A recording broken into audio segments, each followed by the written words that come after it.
नया स्टूडेंट जिसका नेम जीजोन होता है मुश्किल से एक लफ्ज बोलता था। जब से वो ट्रांसफर हुआ था उसने अब तक कोई बात नहीं की थी, सिर्फ सर झुकाए चुपचाप बैठा रहता था।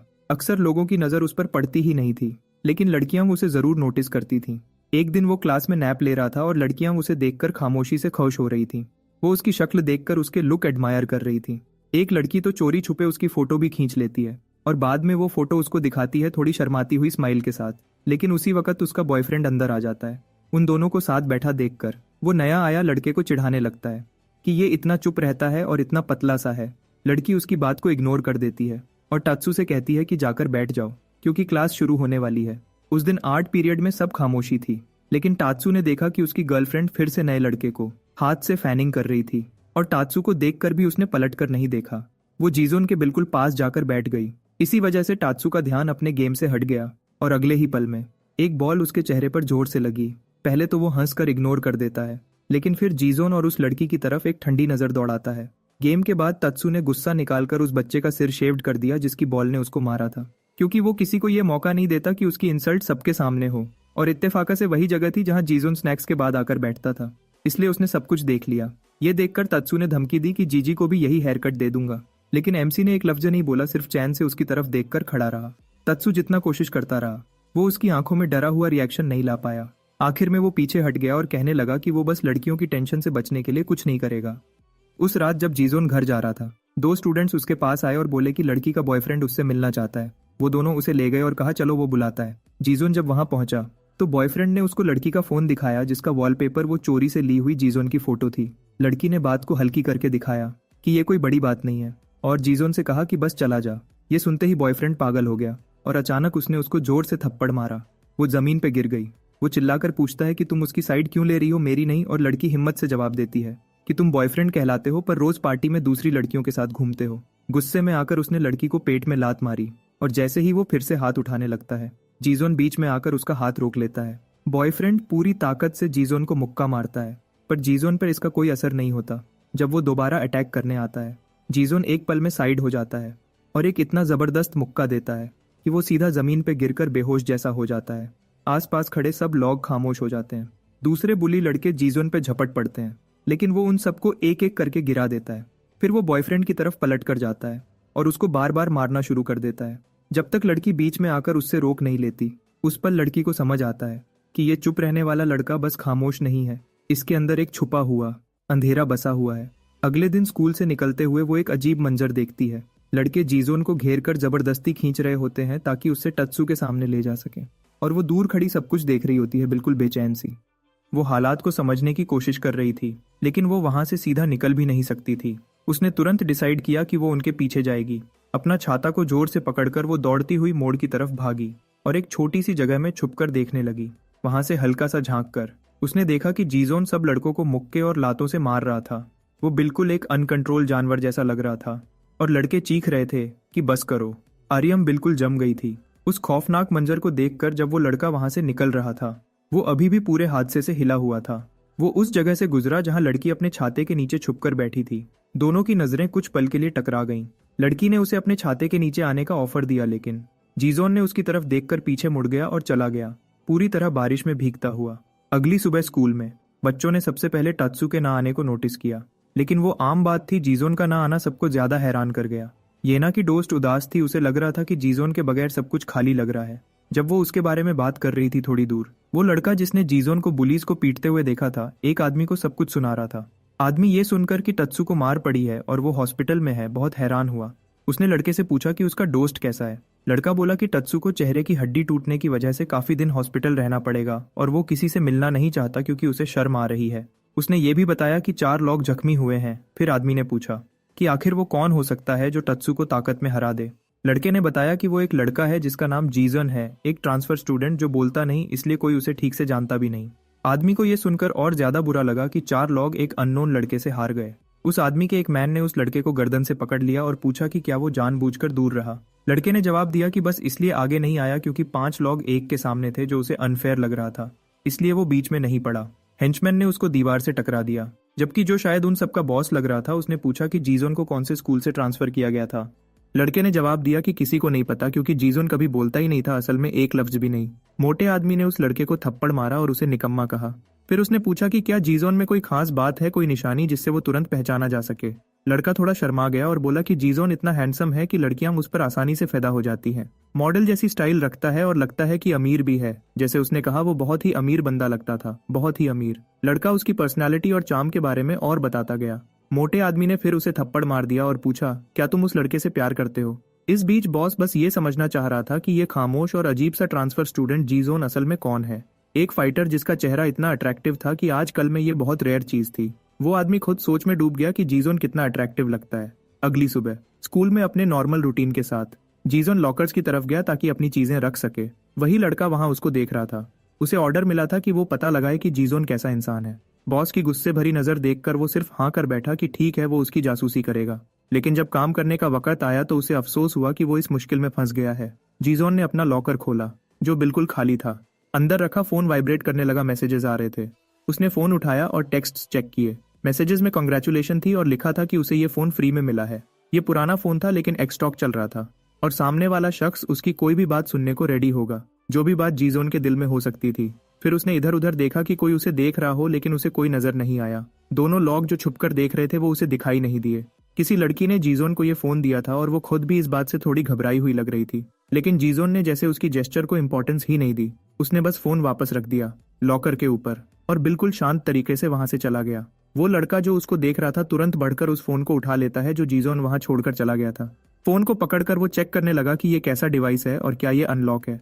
और फिर अचानक किसी ने उसके पीछे से जोर का धक्का दिया, जिससे लड़का जमीन पर गिर गया। जो लड़की उसे धक्का देकर भागी थी वो फोन उठाती है और भाग निकलती है। लड़का जमीन पर ही पड़ा रह गया। वो सोच रहा था कि ये क्या हुआ और ये लड़की कौन थी। इस बदतमीजी पर वो चिढ़ गया और सोचने लगा कि आजकल बुलीज इतने तेज और गंदे क्यों हो गए हैं। दूसरी तरफ यूना को बता रही थी कि उसकी आंटी के पूडल ने पपीज दिए हैं और वो उनमें से एक अडॉप्ट करने वाली है, लेकिन उसका फादर मना कर रहा है। लेकिन उसने देखा कि याना बिल्कुल ध्यान नहीं दे रही थी। वो फिर से सोच में डूबी हुई थी। उसने पूछा, क्या तुम जीजोन की चिंता कर रही हो क्योंकि आज दूसरा दिन है वो क्लास में नहीं आया? आगे देखते ही उसने जीजोन को देख लिया। वहीं पर वो खड़ा था, सीधी पोस्चर के साथ और बिल्कुल बेजान सी नजर के साथ। याना ने उसे आते देखा तो वो एकदम जम सी गई। उसने अपनी चीजें जल्दी से अपनी फ्रेंड के हाथ में थमा दी और सीधा उस लड़के की तरफ दौड़ गई और उसे कसकर गले लगा लिया। ये देखकर सब लोग हैरान रह गए। उसकी आंखों में आंसू आ गए और वो पूछने लगी कि क्या वो ठीक है। उसने कहा कि वो कभी नहीं भूल पाएगी कि उसने उसकी जान बचाई थी। जो लड़का छुपकर उन्हें देख रहा था उसने अपनी थ्योरी कंफर्म कर ली कि लड़कियां जीजोन पे फिदा होती हैं। वो अपने फोन में जीजोन के बारे में नोट्स लिखने लगा। रिकॉर्ड किया कि वो थोड़ा लेट आया, लड़कियां उसे पसंद करती हैं, लेकिन वो अभी भी नहीं बोलता। दिन के एंड पर जब स्कूल की छुट्टी हुई, जीजोन वही पुराना रास्ता पकड़कर घर की तरफ चल पड़ा। उस रास्ते पर कुछ आदमी उसका इंतजार कर रहे थे और जैसे ही उन्होंने लड़के को देखा, उनमें से एक आदमी ने देखा कि वो बाकी सबसे बिल्कुल अलग दिख रहा है। उसने अपने साथी को सीटी मारकर इशारा दिया और फिर वो लोग अपनी स्कूटर्स पर उसका पीछा करने लगे। थोड़ी ही देर में उन्होंने जीजोन को घेर लिया। उसे डरा धमकाकर रोकने की कोशिश की और उसे आगे बढ़ने नहीं दिया। फिर उन्होंने पूछा, क्या तुम जीजोन हो? और हमेशा की तरह लड़के ने कोई जवाब नहीं दिया। उसकी ये खामोशी ही साबित कर गई कि वही लड़का वो लोग ढूंढ रहे थे। फिर एक आदमी ने ऑर्डर दिया कि बाइक पर बैठ जाओ। वो कह रहा था कि वो उसे लेने आया है। उसने जीजोन से पूछा, क्या तुमने कभी कैंग दो इल का नाम सुना है? आदमी ने बताया कि कैंग दो इल देसियो टेक्निकल हाई स्कूल का स्टूडेंट था और सेकंड ईयर में एंटर होते ही एक लेजेंड बन गया था। वो स्कूल के टॉप 3 में आता था और स्कूल में कोई भी ऐसा नहीं था जो उसे ना जानता हो। आखिर डेसियो एक अलग ही लेवल था जीजोन के स्कूल से। जीजोन का स्कूल तो सिर्फ पढ़ाकू बच्चों के मिलने का पॉइंट जैसा था। उसने कहा कि कैंग उससे मिलना चाहता है और बिल्कुल गारंटी दी कि डरने की कोई बात नहीं है, क्योंकि फिलहाल तो ये सिर्फ एक इन्विटेशन है और वो नहीं मारेगा। फिर भी जीजोन बिल्कुल नहीं हिला। तभी उनका गुस्सा बढ़ गया और वो चीखने लगे कि बाइक पर बैठ जाओ। फिर एक बदमाश ने उसके बैकपैक को पकड़ा और धमकाकर पूछा, क्या तुम बाइक पर तब बैठना पसंद करोगे जब हम तुम्हारी चलने की ताकत ही तोड़ देंगे? इसलिए तुम अभी बैठ जाओ जो हम तमीज से बोल रहे हैं। लेकिन जीजोन ने बस अपना बैकपैक छोड़ दिया और बिल्कुल आराम से चल दिया। इस बात ने अटैकर्स को और भी गुस्सा दिलाया और वो तुरंत उसके पीछे भाग पड़े। लड़का पहले ही एक पतली गली में घुस गया। उनमें से एक आदमी ने उसके पीछे घुसने की कोशिश की, लेकिन उसने मोड़ मिस कर दिया और सीधा दीवार से टकरा गया। दूसरा आदमी उसका पीछा करना जारी रखता है और एक बहुत बड़ी सी सीढ़ी भी उसको नहीं रोक पाती। वो मोटरसाइकिल को सीढ़ियों पर चढ़ाकर उसका पीछा करता रहा। जब वो जीजोन को सीढ़ियों के बीच में पकड़ने वाला था तो लड़के ने सिर्फ एक ट्रैश बैग को पैर से उछाला और सीधा मोटरसाइकिल वाले पर फेंक दिया। इससे वो सीढ़ियों से उलटकर नीचे लुढ़क गया। मोटरसाइकिल भी साथ ही नीचे गिर गई और जाकर उस दूसरे बदमाश पर ही गिर गई जो अभी अभी अपनी दीवार वाली टक्कर से वापस आया था। उसने आंखों के सामने मोटरसाइकिल को सीढ़ियों से गिरते देखा। एक बदमाश ने हैरान होकर दूसरे से पूछा, ये तुमने क्या कर दिया? दोनों जल्दी से उठकर भागे ताकि जीजोन को पकड़ सकें, जो अब दूर निकल रहा था। उन्होंने देखा कि वो एक और पतली गली में मुड़ गया और वो भी स्पीड बढ़ाकर उसके पीछे दौड़े। लेकिन जब वो उस मोड़ पर पहुंचे जहां जीजोन ने टर्न लिया था, तो उनके सामने एक और बड़ी सीढ़ी आ गई। सीढ़ी के आधे रास्ते में उन्होंने एक भागता हुआ लड़का देखा, और ये थे जब उन्होंने उसे पकड़कर पलटा दिया तो पता चला कि वो कोई और लड़का था, वो वही नहीं था जिसका वो पीछा कर रहे थे। इस बात ने उनको और भी ज्यादा गुस्सा दिला दिया। फिर वो लोग अपना गुस्सा उस अनजान लड़के पर उतारने लगे, सिर्फ इसलिए क्योंकि वो गलत वक्त पर वहां आ गया था। जब वो गालियां दे रहे थे और उसको मार रहे थे तो जीजोन छत से उनको देख रहा था और फिर बिना किसी को पता चले वहां से चला गया। थग्स के बेस पर वापस आने पर एक आदमी ने रिपोर्ट दी कि वो जीजोन को पकड़ नहीं पाए। छोटे मिजाज का मोटा आदमी उन्हें जलील कर रहा था और लात मार रहा था। दोनों ने कहा कि वो लड़का एक ऐसी गली में भाग गया जो एक भूल भुलैया जैसी लग रही थी, इसलिए पकड़ना नामुमकिन हो गया। बॉस कैंग-दो कह रहा था कि उसकी बेचैनी हर पल बढ़ रही है। उसने सुंगमिन से पूछा कि क्या उसने जीजोन के बारे में कुछ मालूम किया। सुंगमिन ने फोन देकर कहा कि जितना हो सका उतना इन्वेस्टिगेट किया। कैंग-दो ने सिर्फ 3 मालूमात पढ़ी जो सुंगमिन ने लिखी थी और गुस्से में बोला, ये तुम इन्वेस्टिगेशन कहते हो। मोटे आदमी ने सुंगमिन को बाकी 3 के साथ जमीन पर लेटने को कहा। बॉस ने ऑर्डर दिया कि सुंगमिन को जाने दो, लेकिन अगले दिन स्कूल के बाद जीजोन को पिछले वाले गेट पर लाना है। उसने सुंगमिन से पूछा, क्या तुम ये काम कर सकते हो? फिर उसने डाइशेक को जिम्मेदारी दी कि लड़के को पकड़ना उसका काम है और कहा कि उसे अगले दिन जीजोन से मिलना जरूरी है। मोटा आदमी ऑर्डर मान गया, जबकि सुंगमिन ज्यादा शौक में था क्योंकि वो और गहरा फंस रहा था। अगले दिन सुबह सुबह सुंगमिन 2 सोडा बॉटल खरीद रहा था जब उसका दोस्त आया और पूछा, एक मेरे लिए है क्या? सुंगमिन ने मना कर दिया और बोला, नहीं, कोई रीजन नहीं। फिर उसके दोस्त ने पूछा, फिर ये ड्रिंक किसके लिए है? जब जीजोन वहां से गुजरा तो सुंगमिन समझ गया कि ये मौका है। वो उसके पीछे गया और पीछे से आकर उसको हेलो कहा। उसने पूछा, तुम ठीक हो? और उसे सोडा दिया और कहा, मैं कुछ क्लियर करना चाहता हूँ। शायद लगा हो कि मैं टत्सुके गैंग का हिस्सा हूँ, पर मैं सिर्फ कुछ बार उनके साथ गया था। और जिस दिन फाइट हुई थी मुझे बहुत अच्छा लगा जब तात्सु को कोई रिएक्शन दिए बगैर पीट रहा था। उससे मेरा बहुत बड़ा बोझ हल्का हुआ और इसीलिए मैं तुम्हारा शुक्रिया अदा करना चाहता हूँ। मगर जीजोन ने उसकी बिल्कुल परवाह नहीं की और अपने रास्ते चलता गया। ये तो पहले से ही एक्सपेक्टेड था कि जीजोन ऐसा ही रिएक्ट करेगा और अब सुंगमिन सोच रहा था कि वो उसे पिछले वाले गेट तक कैसे लेकर जाएगा। लेकिन मोटे आदमी का डर ही उसके लिए मोटिवेशन बन गया। दिन गुजर गया और लंच का वक्त आ गया। सब लोग क्लास से खाना खाने निकल गए, पर जीजोन थोड़ी देर के लिए रूम में ही सोता रहा। जब जीजोन उठकर खड़ा हुआ, सुंगमिन दरवाजे के पास छुपकर उसे देख रहा था। तब उसे समझ आया कि वो जीजोन को कैफेटेरिया में क्यों नहीं देखता था। जीजोन अपना लंच अलग प्रिपेयर करता था और वो उसी जगह गया जहां वो हमेशा लंच खाता था। और बेंच पे बैठते ही उसे फिर अपना फोन मिला। उस पे मैसेज था, आज का लंच फिर ब्रेड ही है क्या? तब जीजोन ने देखा कि कोई छुपकर झुककर बैठा हुआ है। फोन पे बात करने की कोशिश करने वाली आर्यम थी, जो उस वक्त फायदा उठा रही थी कि जीजोन के हाथ में फोन है। लड़की ने उसे बहुत सारे मैसेजेस भेजने शुरू कर दिए। उनमें वो पूछ रही थी, क्या तुम हमेशा रूफटॉप पर अकेले खाते हो? और बताया कि मैं भी ऐसा ही करती हूँ। उसने लिखा, मैंने तुम्हें कुछ बार रूफटॉप पर देखा है और इसी वजह से मुझे बात करने का मन हुआ। अब जीजोन मैसेजेस भेजने वाले को ढूंढने लगा। आर्यम ने एक और मैसेज भेजा, मैं तुम्हारे लेफ्ट में हूँ। उसने देखा तो वो अपना हाथ उठाकर वेव कर रही थी और फिर हाथ नीचे कर लिया। मैसेज में उसने लिखा, अभी भी मेरे लिए लोगों का सामना करना आसान नहीं है। उसने कहा, सुना है तुम बात नहीं करते और ये बात मैं भी शेयर करती हूँ। फिर मैसेज में पूछा, तुम्हारी खामोशी की वजह क्या है? जब जीजोन जवाब लिखने ही लगा था, तब अचानक कोई जोर से चिल्लाता हुआ वहां आ गया। वो सुंगमिन था, जो दिखावा कर रहा था कि उसका वहां होना बस एक कोइंसिडेंस है। उसने कहा, मैं यहाँ अपनी ब्रेड खाने आया था, और पूछा, तुम क्या खा रहे हो? जवाब ना मिलने के बावजूद सुंगमिन उसके पास बैठ गया और बोला, मैं तुम्हारे साथ खाऊंगा। फिर एक अजीब सा ऑकवर्ड माहौल बन गया और दोनों चुपचाप खाते रहे। अचानक सुंगमिन हल्की सी सुसु की तरह रोने लगा, जिसने जीजोन का ध्यान अपनी तरफ खींच लिया। रोते हुए सुंगमिन ने सच बताया कि असल में उसका कोई दोस्त नहीं था, इसीलिए वो तत्सु वाले लड़कों के साथ घूमता था। वो अकेला नहीं रहना चाहता था, इसलिए उसने जीजोन से कहा कि दोनों आउटकास्ट लोग हैं, तो दोनों को दोस्त बन जाना चाहिए। लेकिन जीजोन ने उसकी बात पर बिल्कुल ध्यान नहीं दिया। सुंगमिन की प्लानिंग बिल्कुल फेल हो गई। उसकी आंसुओं का भी जीजोन पर कोई असर नहीं हुआ। जीजोन खड़ा होकर वहां से निकलने लगा, लेकिन सुंगमिन नहीं चाहता था कि उसकी मेहनत बेकार जाए। उसने जीजोन का हाथ पकड़ लिया और पूछा, हम दोस्त हैं या नहीं? लेकिन जीजोन ने उसे पूरी तरह इग्नोर कर दिया। वो सीधा चल दिया और सुंगमिन को वहां अकेला छोड़ दिया, जो अभी भी जवाब का इंतजार कर रहा था। थोड़ी देर बाद जब छुट्टी का वक्त करीब था, डेशिक ने सुंगमिन को मैसेज भेजा पूछते हुए कि वो कहाँ है और जीजोन को अब तक क्यों नहीं लाया। टीचर क्लास ऑफ कर रहा था और सुंगमिन घबरा गया कि अब वो ये क्या करेगा। फिर वो हारा नहीं और दोबारा जीजोन को ढूंढने निकल पड़ा। उसे जीजोन कहीं नजर नहीं आया और वो और ज्यादा परेशान हो गया, सोचकर कि शायद जीजोन पहले ही जा चुका होगा। जब वो 5th क्लासरूम में पहुंचा तो पहले तो जीजोन दिखाई नहीं दिया, लेकिन फिर उसने देखा कि जीजोन विंडो के सामने बैठा हुआ था और बाहर की हरकतें देख रहा था। ऐसा लग रहा था जैसे वो किसी कमर्शियल का मॉडल बनकर पोज दे रहा हो। डेशिक के मैसेजेस और आ गए। पूछ रहा था और कितना टाइम लगेगा। ये सब देखकर सुंगमिन को जल्दी करनी पड़ी। सुंगमिन ने जीजोन को आवाज देकर बात करने के लिए बुलाया। उसने कहा कि वो अपनी माँ को कॉल कर चुका है और बताया है कि उसका एक दोस्त बन गया है और माँ बहुत खुश हुई है। और माँ ने कहा है कि उसका नया दोस्त उनके काम की जगह आए ताकि वो उससे मिल सके। फिर उसने बोला, क्या तुम सिर्फ दिखावे के लिए मेरे साथ चल सकते हो? सुंगमिन ने सोचा कि माँ का नाम लेने के बाद जीजोन मना नहीं करेगा, लेकिन वो चुप चुप जवाब का इंतजार करता रहा। लेकिन जीजोन ने कुछ नहीं बोला, इसलिए सुंगमिन खुद उसके पास गया उसे लेकर चलने के लिए। उसने जीजोन को रास्ते की डायरेक्शन बताई और कहा, मेरी माँ के काम तक जाने के लिए हमें बैक गेट से गुजरना होगा, ये रास्ता फास्ट है। सुंगमिन जानता था कि ये वाला इलाका बहुत खतरनाक था। अगर कोई थोड़ा सा भी सिंपल होता तो यहाँ जिंदा नहीं रह पाता। उसने मौका देखकर चुपके से डाइशेक को मैसेज किया कि वो लॉक बैक गेट की तरफ जा रहे हैं।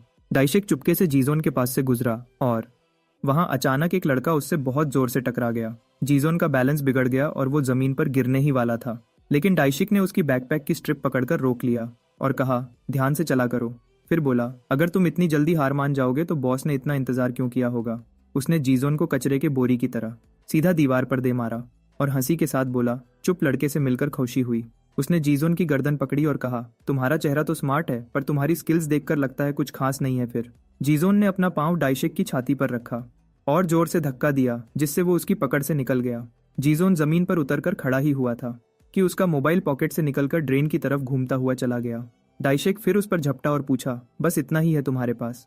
उसने एक पंच मारा और जीजोन ने अपने दोनों हाथ लगाकर ब्लॉक किया, लेकिन पंच की टक्कर से वो पीछे की तरफ फिसल गया और ड्रेन के बिल्कुल करीब हो गया। जीजोन ने तुरंत मौका पकड़ा और मोबाइल को किनारे से उठा लिया, जिससे वो अंदर गिरने से बच गया।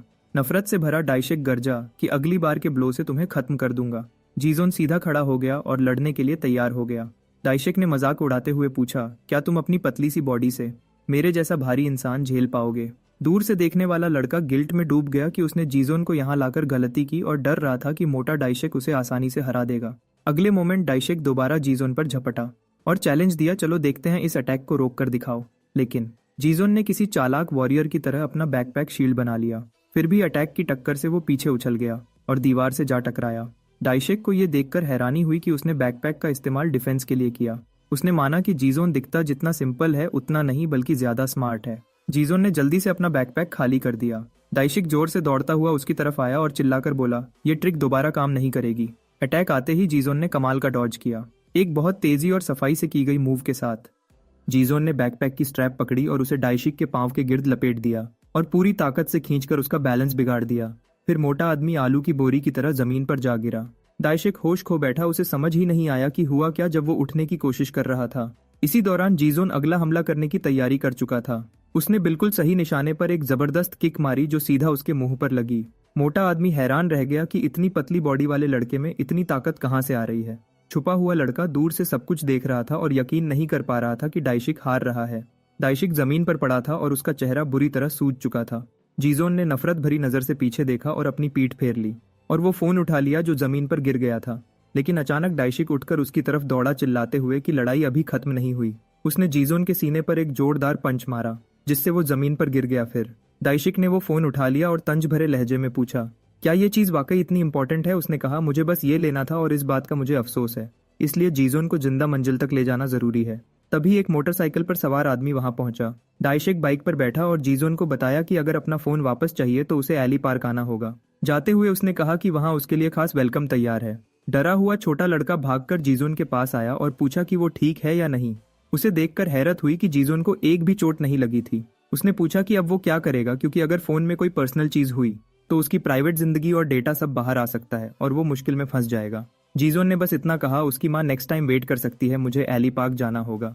दूसरे लड़के ने महसूस किया कि वो अपना काम पूरे 120% कर चुका है, अब बस देखना बाकी है कि जीजोन जाता है या नहीं। हमारे हीरो जीजोन चुपचाप उठा और चलने लगा। देखने वाला लड़का हैरान रह गया कि जीजोन वाकई अपने फोन के पीछे जा रहा है। फिर वो वहां पहुंचा जहां एक बहुत बड़ी लकड़ी की सीढ़ी थी। वो धीरे धीरे ऊपर चढ़ने लगा, रास्ते में कुछ मशकूक से लगने वाले लड़कों के पास से गुजरता हुआ। जब वो सीढ़ियों के ऊपर पहुंचा तो उसने कई लॉग देखे। सब गैंग के लॉग लग रहे थे और उसी का इंतजार कर रहे थे। वो लॉग एक इंसानी रास्ता बनाकर खड़े थे और उसके दोनों सिरों पर गैंग का लीडर मौजूद था।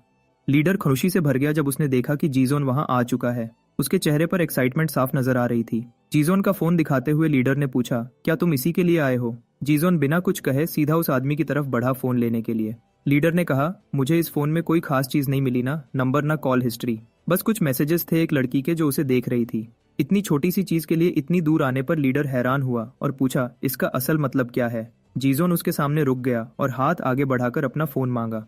बॉस ने पूछा, क्या ये गर्लफ्रेंड है या कुछ शुरू होने वाला है? ये कहानी मुझे काफी इंटरेस्टिंग लग रही है। बेचैनी में लीडर ने कहा कि उसने कुछ चीजें जल्दी में मूव कर दी हैं। इसी दौरान कहीं और आर्यम को कुछ मैसेजेस मिल रहे थे। वो मैसेज उसी नंबर से आए जो जीजोन ने उसे दिया था। मैसेज में लिखा था कि वो एली पार्क आए और वादा था कि अगर वो आई तो वो उसकी गर्लफ्रेंड बन जाएगी। अगर वो मैसेज पढ़कर वहां पहुंचती तो ये जीजोन के लिए उसकी गहरी फीलिंग्स का प्रूफ होगा। बॉस हंसकर बोला, अगर जीजोन और वो लड़की कपल बन गए तो बाद में मुझे मीठा खिलाना। जीजोन ने एक लफ्ज भी नहीं कहा, बस अपना हाथ आगे बढ़ाए रखा फोन का इंतजार करता रहा। अटैकर ने पूछा, क्या तुम वाकई ये चाहते हो? और बोला कि उसके आदमियों को उसे यहाँ लाने में काफी मुश्किल हुई। वो बदनाम तत्सु हमेशा ही बहुत लापरवाह रहा है। बॉस ने कहा कि एक ना एक दिन वो जरूर मुसीबत में फंसेगा, लेकिन फिर भी वो प्राइमरी स्कूल में उसका क्लासमेट था। फिर उसने पूछा, क्या तुम अंजाम का सामना करने के लिए तैयार हो? लड़का चुप रहा, जिससे बॉस के चेहरे पर मुस्कुराहट आ गई उसकी खामोशी और हिम्मत देखकर। बॉस ने वादा किया, अगर तुम मेरे आदमियों का सामना कर गए तो फोन वापस कर दूंगा। उसने समझाया, तत्सु से मुकाबला करके तुम पावर की लड़ाई में घुस चुके हो और अब मैं देखना चाहता हूँ तुम क्या कर सकते हो। तुरंत सबसे भारी बड़े वाला आदमी बदले की आग में आगे बढ़ा। उसने पंच मारा, लेकिन लड़के ने आसानी से साइड होकर बचा लिया।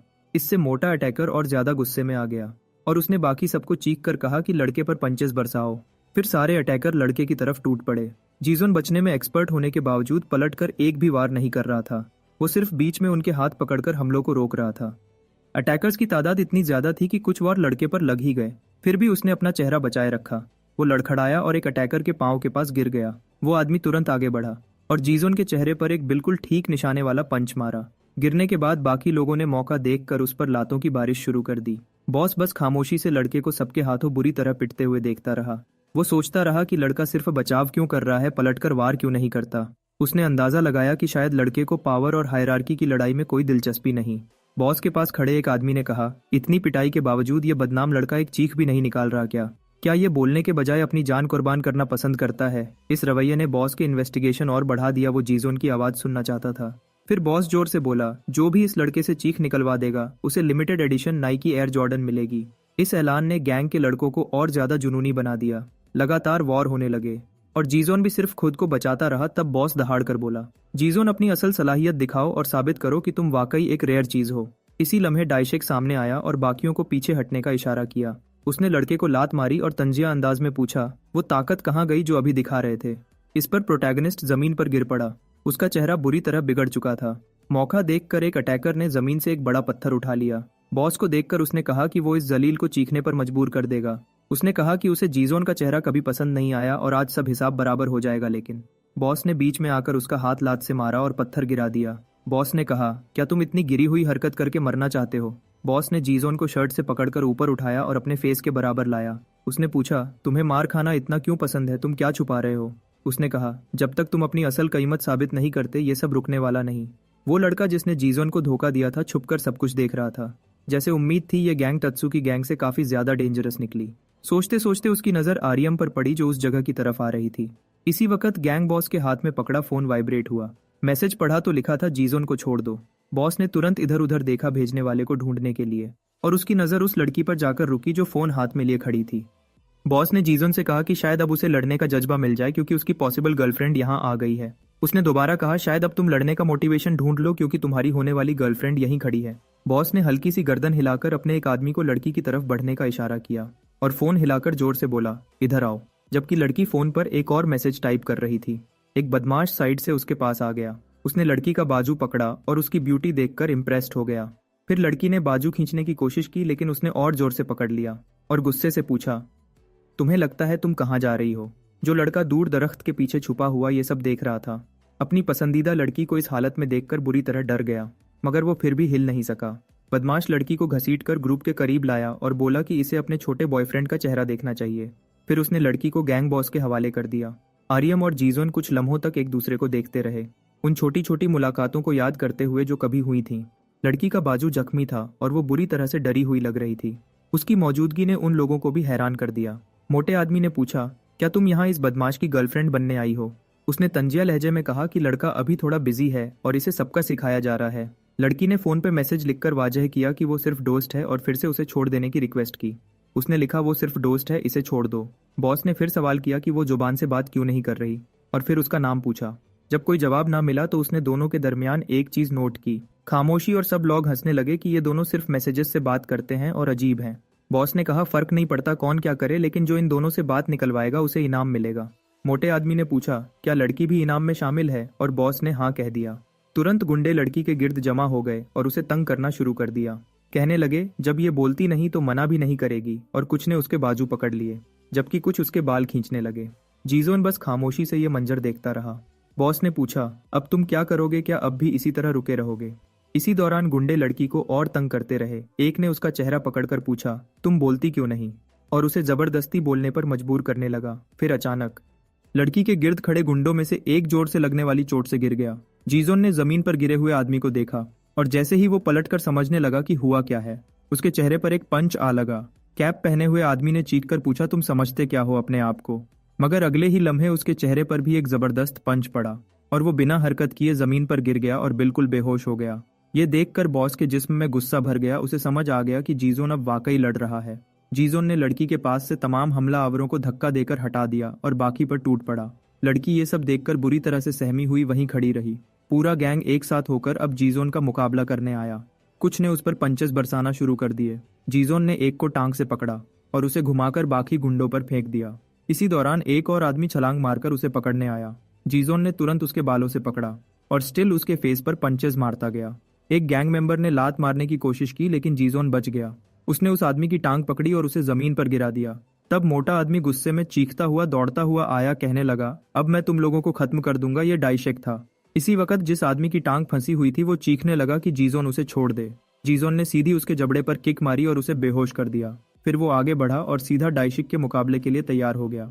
डाइशिक के पंच को डॉज करते हुए जीजोन ने उसकी टांग पर पांव रख दिया और ये अपना वजन जमा करके सीधा डाइशिक के मुंह पर दे मारा। जीजोन यही नहीं रुका, उसने एक और किक सीधी के और उसके मुंह पर दे दी। बॉस का जुनून और बढ़ गया। उसे महसूस हुआ कि ये लड़का वाकई बहुत रेयर चीज है। इसी दौरान जीजोन और डाइशिक के दरमियान लड़ाई और भयानक होती चली गई। डाइशिक ने पूरी ताकत से जीजोन को पकड़ लिया। उसके दांत पहले ही टूट चुके थे। दोबारा पिटने पर वो इंतहाई गुस्से में था। जीजोन ने अपने दोनों बाजू ऊपर उठाए और अपनी कोहनियों से डाइशिक के मुंह पर वार किया और वो लगातार अपनी कोहनियों से उसके चेहरे को निशाना बनाता रहा। जीजोन के लगातार वारों से डाइशिक के और दांत टूट गए और वो पूरी तरह बेहोश होकर गिर पड़ा। वहां मौजूद हर शख्स हैरत में जम गया। किसी ने भी ये उम्मीद नहीं की थी कि डाइशिक गिर सकता है। जीजोन की पूरी गैंग के खिलाफ लड़ाई अभी भी जारी थी। पंच और किक्स के बीच उसके तमाम दुश्मन एक एक करके गिरते चले गए। इस सब के दौरान गैंग लीडर सिर्फ खड़ा देखता रहा। इस लड़के की एबिलिटी उसे अपनी सोच से भी ज्यादा इंटरेस्टिंग लग रही थी। तब एक गैंग मेंबर ने आर्यम को गर्दन से पकड़ लिया ताकि जीजोन अपने साथियों पर हमला रोक दे। ये देखकर जीजोन के जहन में उसके माजी की एक तस्वीर उभर आई। एक कैप पहने हुई औरत जो एक आदमी के कब्जे में थी और चीख कर उससे मदद मांग रही थी। इस याद के साथ जीजोन का गुस्सा और भड़क उठा और वो उनकी तरफ चल पड़ा, जबकि हमलावर चीख कर उसे करीब आने से मना कर रहा था। इसी वक्त एक और आदमी ने पीछे से उस पर हमला करना चाहा, लेकिन जीजोन ने सिर्फ एक एल्बो से उसे जमीन पर गिरा दिया। वो पूरी स्पीड से आगे बढ़ा और सीधा उस आदमी की तरफ लपका जो आर्यम को पकड़े हुए था। आदमी डर के मारे चीखने लगा। जीजोन के खौफ से उसकी आवाज कांप रही थी, मगर उसकी चीख मुंह पर पड़ने वाले एक पंच से रुक गई। जब वो जमीन पर गिरा, जीजोन रुका नहीं और उस पर लगातार हमला करता रहा। उस आदमी पर पंच बरसाता चला गया। तब गैंग लीडर आगे आया और जीजोन को रुकने का हुक्म दिया। उसने कहा, अपना सेलफोन वापस ले लो, तुम इसके हकदार हो। फिर बॉस ने जीजोन को अपनी टीम ज्वाइन करने की दावत दी, कहते हुए कि वो अपनी चाही हुई चीज छोड़ना बर्दाश्त नहीं करता। जीजोन गुस्से से भरा हुआ हमला आवर से हटकर सीधा गैंग लीडर की तरफ चल पड़ा। बॉस घबरा गया और पूछा कि जीजोन क्या कर रहा है अब जब लड़ाई खत्म हो चुकी है। उसने फिर रुकने को कहा और पूछा कि उस नजर का मतलब क्या है।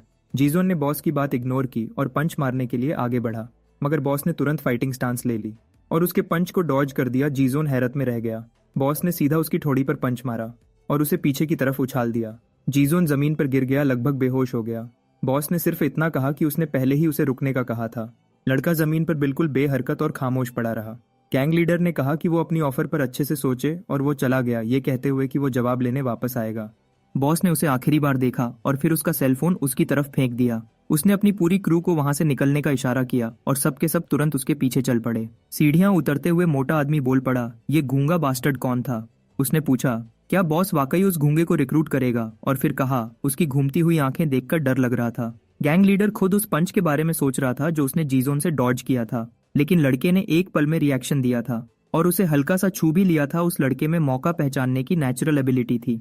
जो उसके हाई स्किल लेवल को जाहिर करती थी, और इसी बात ने उसे अपनी गैंग में लाने की उसकी चाहत और बढ़ा दी। इस दौरान जीजोन और अरियम वही मौजूद रहे। जीजोन बेंच पर बैठ गया, लंबी और सख्त लड़ाई के बाद पूरी तरह थक चुका था। अरियम उसकी हालत देखकर बहुत परेशान थी। अचानक वो पीछे मुड़ी और भाग गई। इसी वक्त जीजोन का फोन वाइब्रेट हुआ, नए मैसेजेस आने लगे। लड़की ने लिखा था कि वो दवा लेने गई है और थोड़ी देर में वापस आ जाएगी। जीजोन को याद आया कि उसकी वजह से लड़की किस खतरनाक सूरत हाल में फंस गई थी। वो कुछ देर तक गहरी सोच में डूबा रहा। फिर उसने फोन बेंच पर रखा और वहां से चला गया। दूर से छुपकर देखने वाला लड़का जीजोन से बहुत डर गया था। उसका मानना था कि अगर लड़ाई शुरू से 1-on-1 होती तो जीजोन सबको हरा देता। उसके लिए ये हैरानी की बात थी कि स्कूल में कोई इतना खास लड़का ट्रांसफर होकर आया था। बेंच के पास से गुजरते हुए उसकी नजर एक फोन पर पड़ी और वो पहचान गया कि ये जीजोन का है। मैसेजेस पढ़कर उसे समझ आ गया कि ये अरियम के भेजे हुए हैं, और उसे ये भी महसूस हुआ कि लड़की के दिल में जीजोन के लिए जज्बात हैं। तब उसने दूर से देखा कि लड़की दवा लेकर जीजोन की तरफ लौट रही है। वो सोचने लगा कि इस सूरत हाल में उसे क्या करना चाहिए। अपनी बुजदिली दिखाते हुए उसने वहां से भाग जाने का फैसला किया। जब लड़की बेंच पर पहुंची तो ना जीजोन था और ना ही उसका कोई निशान। लड़का लगातार दौड़ता रहा जब तक वो काफी दूर ना निकल गया। उसके हाथ में पकड़ा हुआ फोन फिर वाइब्रेट हुआ। मैसेजेस अरियम के थे, जिसमें उसने लिखा था कि वो दवा ले आई है, लेकिन वो उसके आने से पहले ही चला गया। और उसने पूछा कि क्या उसकी चोटें ठीक हैं। सुंगमिन जीजोन की इस बेपरवाही पर हैरान था। लड़की इतनी फिक्र कर रही थी और जीजोन ने फोन तक नहीं उठाया। सुंगमिन उलझन में खड़ा रहा कि उसे क्या करना चाहिए। लड़की लगातार मैसेजेस भेज रही थी, अपना नाम और अपनी क्लास बता रही। उसने मदद के लिए शुक्रिया अदा किया और पूछा कि क्या अब धीरे धीरे बात हो सकती है। सुंगमिन बहुत ज्यादा उलझन में था। वो सोच रहा था जवाब दे या मैसेजेस को इग्नोर कर दे। वो ये भी सोचने लगा क्या वो थोड़ी देर के लिए खुद को जीजोन बनाकर रिप्लाई करे। अचानक लड़की के मोबाइल पर एक मैसेज आया। वो हैरान रह गई कि जवाब आ गया था, सिर्फ एक छोटा सा हाँ। अगला दिन सुंगमिन अपने दोस्त को वीडियो दिखा रहा था। वीडियो में जीजोन अकेला पूरी गैंग से लड़ता हुआ नजर आ रहा था। उसके दोस्त ने पूछा क्या यही वो लड़का है जिसे तुम बदनसीब कह रहे थे। सुंगमिन ने हाँ में सर हिला दिया। वो बोला कि उसने सब कुछ लाइव देखा था। दोस्त ने कहा अब जीजोन बहुत मशहूर हो जाएगा। सुंगमिन को गुस्सा आ रहा था क्योंकि उसकी पसंदीदा लड़की अरियम उस लड़के में इंटरेस्ट ले रही थी, और ऊपर से जीजोन उस लड़की को खुद रिजेक्ट कर रहा था, जिससे सुंगमिन और ज्यादा उलझन में था। इसी सोच में गुम सुंगमिन के दोस्त ने कहा अगर ये वीडियो यूट्यूब पर डाल दी तो मिलियन व्यूज आ जाएंगे, और वो फोन लेकर भाग गया। सुंगमिन उसके पीछे भागा और चिल्लाया फोन वापस दो। भागते हुए वो एक लड़के से टकरा गया और उसका टाई क्लिप गिर गया। सुंगमिन ने तुरंत माफी मांगी। वो लड़का किम जिन वू था, सेकेंड ईयर का स्टूडेंट और बैकडोंग हाई का दूसरा सबसे ताकतवर शख्स। सुंगमिन ने पहचान कर झुककर क्लिप उठाई और कांपते हुए वापस लगा दी। किम जिन वू ने सुंगमिन के मुंह पर थप्पड़ मारा और पीठ दिखाकर चला गया। उसके साथ खड़े भारी जिस्म के लड़के ने सुंगमिन को कहा सीधे रहो। फिर उसके दोस्त ने पूछा क्या ठीक हो। सुंगमिन ने गुस्से में कहा कि सिर्फ उसकी वजह से मारा गया हूँ। दोस्त ने कहा कि सिर्फ एक थप्पड़ पर बच जाना भी बहुत बड़ी बात है, क्योंकि वो लड़का अपनी मारपीट के लिए मशहूर है। उसने कहा कि वो सब पागल फाइटर्स हैं। फिर दोस्त ने उसकी अटेंशन एक और बात की तरफ दिलाई। येना जीजोन के पास आई और पूछा इतनी पट्टियां क्यों बंधी हुई हैं। जीजोन की बढ़ती हुई शोहरत सुंगमिन को जलाने लगी। आर्या और येना दोनों उससे इम्प्रेस्ड लग रही थीं। इसी दौरान अरियम भी वहां से गुजर रही थी। सुंगमिन ने लड़की के पास जाकर हमदर्दी दिखाने की कोशिश की, लेकिन उसने उसे देखा भी नहीं। वो सीधा आगे चली गई और सुंगमिन समझ गया कि उसके करीब जाने के लिए पहले जीजोन के करीब जाना होगा। सुंगमिन सोचता रहा कि वो लड़की तक कैसे पहुंचे। उसका दोस्त चुप कर फोन के साथ खड़ा था और जीजोन की गैंग से लड़ाई वाली वीडियो यूट्यूब पर अपलोड कर रहा था। कुछ लड़के उस लड़के को छेड़ रहे थे जिसके बाल तात्सु ने काट दिए थे।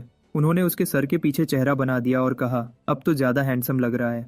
गोगोमोन इस मजाक पर उदास था, लेकिन बात यहीं खत्म नहीं हुई। एक लड़के ने कहा कि अब से उसे सिर्फ पीछे की तरफ चलना चाहिए।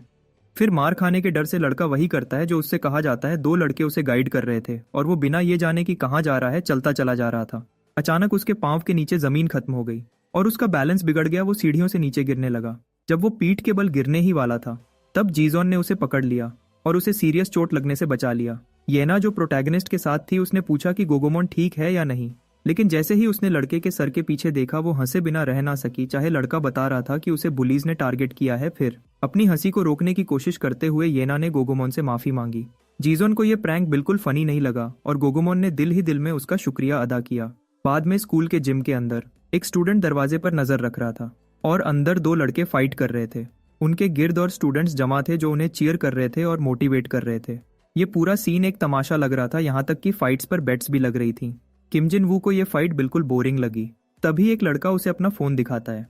उस फोन में जीजोन की फाइट का वीडियो था जो पहले सुंगमिन के दोस्त ने अपलोड किया था। हर सेकंड के साथ व्यूज बढ़ते जा रहे थे। किम जिन वू ने पूछा कि क्या ये लड़का इसी स्कूल का है। उसे बताया गया कि शायद हाँ, क्योंकि यूनिफॉर्म सेम था। दोनों उसकी स्किल्स से इंप्रेस हो गए, लेकिन वीडियो दूर से बनाई गई थी इसलिए चेहरा क्लियरली नजर नहीं आ रहा था। अगर ये वाकई इसी स्कूल का निकला तो ये बहुत बड़ा हिट होगा। इसलिए किम जिन वू ने जिम में सबसे पूछा, क्या किसी को किसी नए ट्रांसफर स्टूडेंट के बारे में पता है। एक लड़के ने कहा, अगली क्लास में एक चुप रहने वाला लड़का है जो क्लास 5 से है। और ये भी रूमर थी कि टत्सू इसी स्टूडेंट की वजह से हॉस्पिटल गया, लेकिन कोई कंफर्म बात नहीं कर रहा था, इसलिए सब अनश्योर थे। ये सुनकर किम जिन वू बहुत एक्साइटेड हो गया। उसने अपने एक बंदे को कहा, उस लड़के के बारे में और इन्फो निकालो, वो काफी इंटरेस्टिंग लगता है। फिर लंच टाइम पर कुछ लड़कों ने गोगोमोन को साथ चलने को कहा, लेकिन उसने कोई वीक सा बहाना बना दिया। इसी वक्त जीजोन अपनी क्लास से बाहर निकला। गोगोमोन तुरंत उसके साथ लग गया और बोला कि उसने ब्रेड खरीदा है, क्या वो साथ खा सकते हैं। जीजोन ने ना हाँ कहा ना ना। फिर भी गोगोमोन उसके साथ चलता रहा और कहता रहा कि कभी कभी साथ खाया करेंगे। जब वो रूफटॉप पर पहुंचे तो सुंगमिन पहले से वहां मौजूद था, लेकिन गोगोमोन का जीजोन के साथ होना सुंगमिन को कंफ्यूज कर गया कि हो क्या रहा है। एक कह रहा था कि वो जीजोन के साथ खाना खाने का वेट कर रहा है और दूसरा कह रहा था कि वो भी इसी वजह से साथ आया है। इसी बीच सुंगमिन ने प्रोटैगनिस्ट से बात करने के लिए रुख किया। उसकी नजर गोगोमोन के सर के पीछे बने ड्राइंग्स पर पड़ी और वो हंसने लगा, कहता रहा कि तुम हमेशा फनी ही रहोगे। लेकिन गोगोमोन ने कहा कि वो फनी बनने की कोशिश नहीं कर रहा। उसने बताया कि ये उसके जिस्म पर स्कूल वायलेंस की निशानियां हैं, ऐसी चीज जो सिर्फ छुपा देने से खत्म नहीं होती, तुम सच से भाग नहीं सकते। ये कहकर उसने बात खत्म की। फिर उसने सुंगमिन से कहा कि मेरी एक फोटो ले लो। फोटो किस लिए है ये समझ ना आया, फिर भी उसने फोटो ले ली। इसी दौरान सुंगमिन की पॉकेट में रखा जीजोन का फोन वाइब्रेट कर गया। वो लड़कों से थोड़ा दूर हो गया और बोला, तुम लॉग खाना शुरू करो, मैं अभी आता हूँ। उसने फोन निकालकर आर्यम का मैसेज पढ़ा, जिसमें उसने जीजोन को गुड लंच विश किया था। लेकिन सुंगमिन ने मासूमियत में ये समझ लिया कि ये मैसेज उसी के लिए है, और उसने भी रिप्लाई कर दिया, उसे भी गुड लंच विश करते हुए। बस इसी एक मैसेज ने लड़की को बहुत खुश कर दिया। अचानक जीजोन दरवाजे से अंदर आ गया। सुंगमिन डर गया और पूछा कि तुम यहाँ क्या कर रहे हो। सुंगमिन सीधा जीजोन के पास जाकर रुका। उसने कहा कि उसे बताया गया था कि ये चुप रहने वाला लड़का अक्सर लंच के वक्त रूफटॉप पर होता है। उसने बात कंफर्म की और भी करीब आ गया। फिर उसने अपना फोन आगे बढ़ाया जिसमें फाइट का वीडियो चल रहा था और पूछा कि क्या ये तुम हो। सुंगमिन मायूस हो गया जब उसे पता चला कि उसके डोएस्ट ने वाकई वीडियो यूट्यूब पर डाल दी है। गोगोमोन ने पूछा कि हो क्या रहा है। सुंगमिन ने जवाब दिया कि बहुत सी अफवाहें चल रही हैं और वो खुद देखना चाहता है कि इस लड़के की स्किल्स असल में कैसी हैं। लेकिन जीजोन ने उसे बिल्कुल इग्नोर कर दिया, जिससे उसे गुस्सा आ गया। मुक्के की तैयारी करते हुए उसने पूछा कि क्या तुम सुन नहीं रहे। जब उसने पंच मारने की कोशिश की तो जीजोन ने आराम से डॉज कर लिया। फिर उसने एक के बाद एक पंचेस मारे, लेकिन एक भी लग ना सका, और ये बात उसका गुस्सा और बढ़ाती चली गई। फिर उसने कहा कि जब तुम उठ भी नहीं रहे तो इसी तरह तुम्हें हरा दूंगा। उसने एक और पंच मारा, लेकिन लड़का फिर बच गया और जवाब में जीजोन ने बिल्कुल निशाने पर एक किक उसकी सीने पर मारी। इससे उसका बैलेंस बिल्कुल बिगड़ गया और कुछ लम्हों के लिए उसके कदम लड़खड़ा गए। फिर सुंगमिन सीधा गिर पड़ा और उसका चेहरा बेंच से जा टकराया, और टकराते ही बुली दर्द से चीखने लगा। जीजोन ने उसे बिल्कुल जलालत भरी नजर से देखा। सुंगमिन का मुंह खून से भरा हुआ था, बेंच से टकराकर उसकी नाक टूट चुकी थी। जब वो जीजोन को देख रहा था उसे लड़के से निकलती हुई एक खौफनाक सी ऑरा महसूस हुई। खौफ से भरकर वो तुरंत वहां से भाग गया। जो दो लोग ये सब देख रहे थे वो उसकी भागने की रफ्तार देखकर हैरान रह गए। गोगोमोन ने हैरानी से जीजोन से पूछा, तुम असल में हो क्या? तुम्हारी फितरत अजीब लगती है। फिर सुंगमिन ने बता दिया कि टत्सू को हॉस्पिटल पहुंचाने वाला जीजोन ही था। ये सुनकर गोगोमोन का जीजोन के लिए एहतराम और बढ़ गया, लेकिन सुंगमिन ने वार्निंग दी कि जेमिन का खुद आना खतरनाक बात है। उसने समझाया कि जेमिन किम जिन वू के गैंग का हिस्सा है और किम जिन वू जिसमें स्किल देखता है उसे जबरदस्ती लड़ाइयों में घसीट लेता है। अब लग रहा था कि जीजोन उसका नया निशाना बन चुका है। सुंगमिन ने यह भी बताया कि कुछ लोग पैसों के लिए लड़ने को तैयार हो जाते हैं और जीजोन जैसा बंदा आसानी से बहुत पैसा कमा सकता है। गोगोमोन गुस्से में बोला, ये कैसी बकवास कर रहे हो? और क्योंकि जीजोन बोलता नहीं उसने कहा कि मैं उसकी तरफ से ही मना कर देता हूँ। उसने अंदाजा लगाया कि जीजोन को ना लड़ाई का शौक है ना अपनी ताकत दिखाने का। फिर गोगोमोन ने खुद को जीजोन की आवाज करार दे दिया कि अब जब हम दोस्त हैं तो मुझे हक है कि मैं उसकी जगह बात करूं। लेकिन सुंगमिन ने इस दोस्ती पर सवाल उठाया, जबकि गोगोमोन इस पर कायम रहा। दिन के दूसरे हिस्से में सब वापस क्लासरूम में थे। जीजोन के आते ही क्लास में हलचल मच गई। कुछ स्टूडेंट्स हाथ में फोन लिए वीडियो दिखाकर पूछने लगे, क्या ये तुम ही हो? अगर ये तुम हो तो कम अज कम सर हिलाकर तस्दीक कर दो। गोगोमोन बीच में आ गया और बोला, जीजोन को तंग ना करो, और अगर कुछ कहना है तो पहले मुझसे कहो। ये बात सबको बुरी लगी और वो सब जीजोन के गिर्द जमा हो गए। इसी लम्हे जीजोन आगे बढ़ने के काबिल हुआ। तब अचानक दरवाजा जोर से खुला और किम जिन वू क्लासरूम में एंटर हुआ। वो सीधा आगे आकर रुक गया और पूछा, ट्रांसफर स्टूडेंट कौन है? सब हेजिटेट हुए, लेकिन गोगोमोन जो उसके पास खड़ा था सबकी नजर वहां चली गई। उसका साथ खड़ा होना खुद ही इशारा बन गया।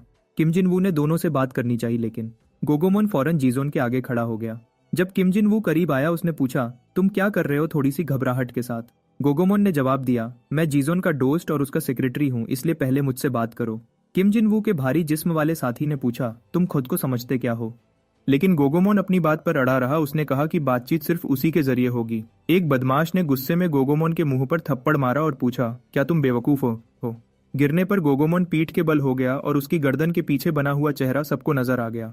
फिर बदमाश ने गोगोमोन को कमीज के कॉलर से पकड़ा और उठा लिया और हंसकर बोला, ये बंदा वाकई बहुत फनी है। तब अचानक जीजोन खड़ा हो गया, जैसे अंदर से कोई ताकत उसे उठा लाई हो। किम जिन वू ने पूछा, क्या तुम ही वो हो जिसने जेमिन की नाक तोड़ी? मगर कोई जवाब नहीं आया। किम जिन वू ने अपना बिजनेस कार्ड दिया और पूछा, क्या तुमने कभी मेरी एकेडमी का नाम सुना है? उसने कहा, मैंने जेमिन को तुम्हें बुलाने भेजा था, लेकिन जब वो नाकाम रहा तो मैं खुद आ गया। लड़के की बेदिली देखकर किम जिन वू ने दूसरा दांव चला और पूछा, क्या तुम्हें पैसा कमाना पसंद है? इसी वक्त गोगोमोन खड़ा हो गया और बीच में बोल पड़ा कि जीजोन को लड़ाई में कोई इंटरेस्ट नहीं और वो अरीना नहीं जाएगा। गोगोमोन की बात से तंग आकर किम जिन वू का सब्र टूट गया। उसने गोगोमोन के सीने पर जोर से लात मारी और उसे पीछे उछाल दिया। गोगोमोन कुर्सियों पर जा गिरा और सब कुर्सियां उलट गईं। किम जिन वू उसकी तरफ बढ़ा और उसे घूर कर पूछा, तुम्हें समझ नहीं आता कब बीच में नहीं बोलना चाहिए?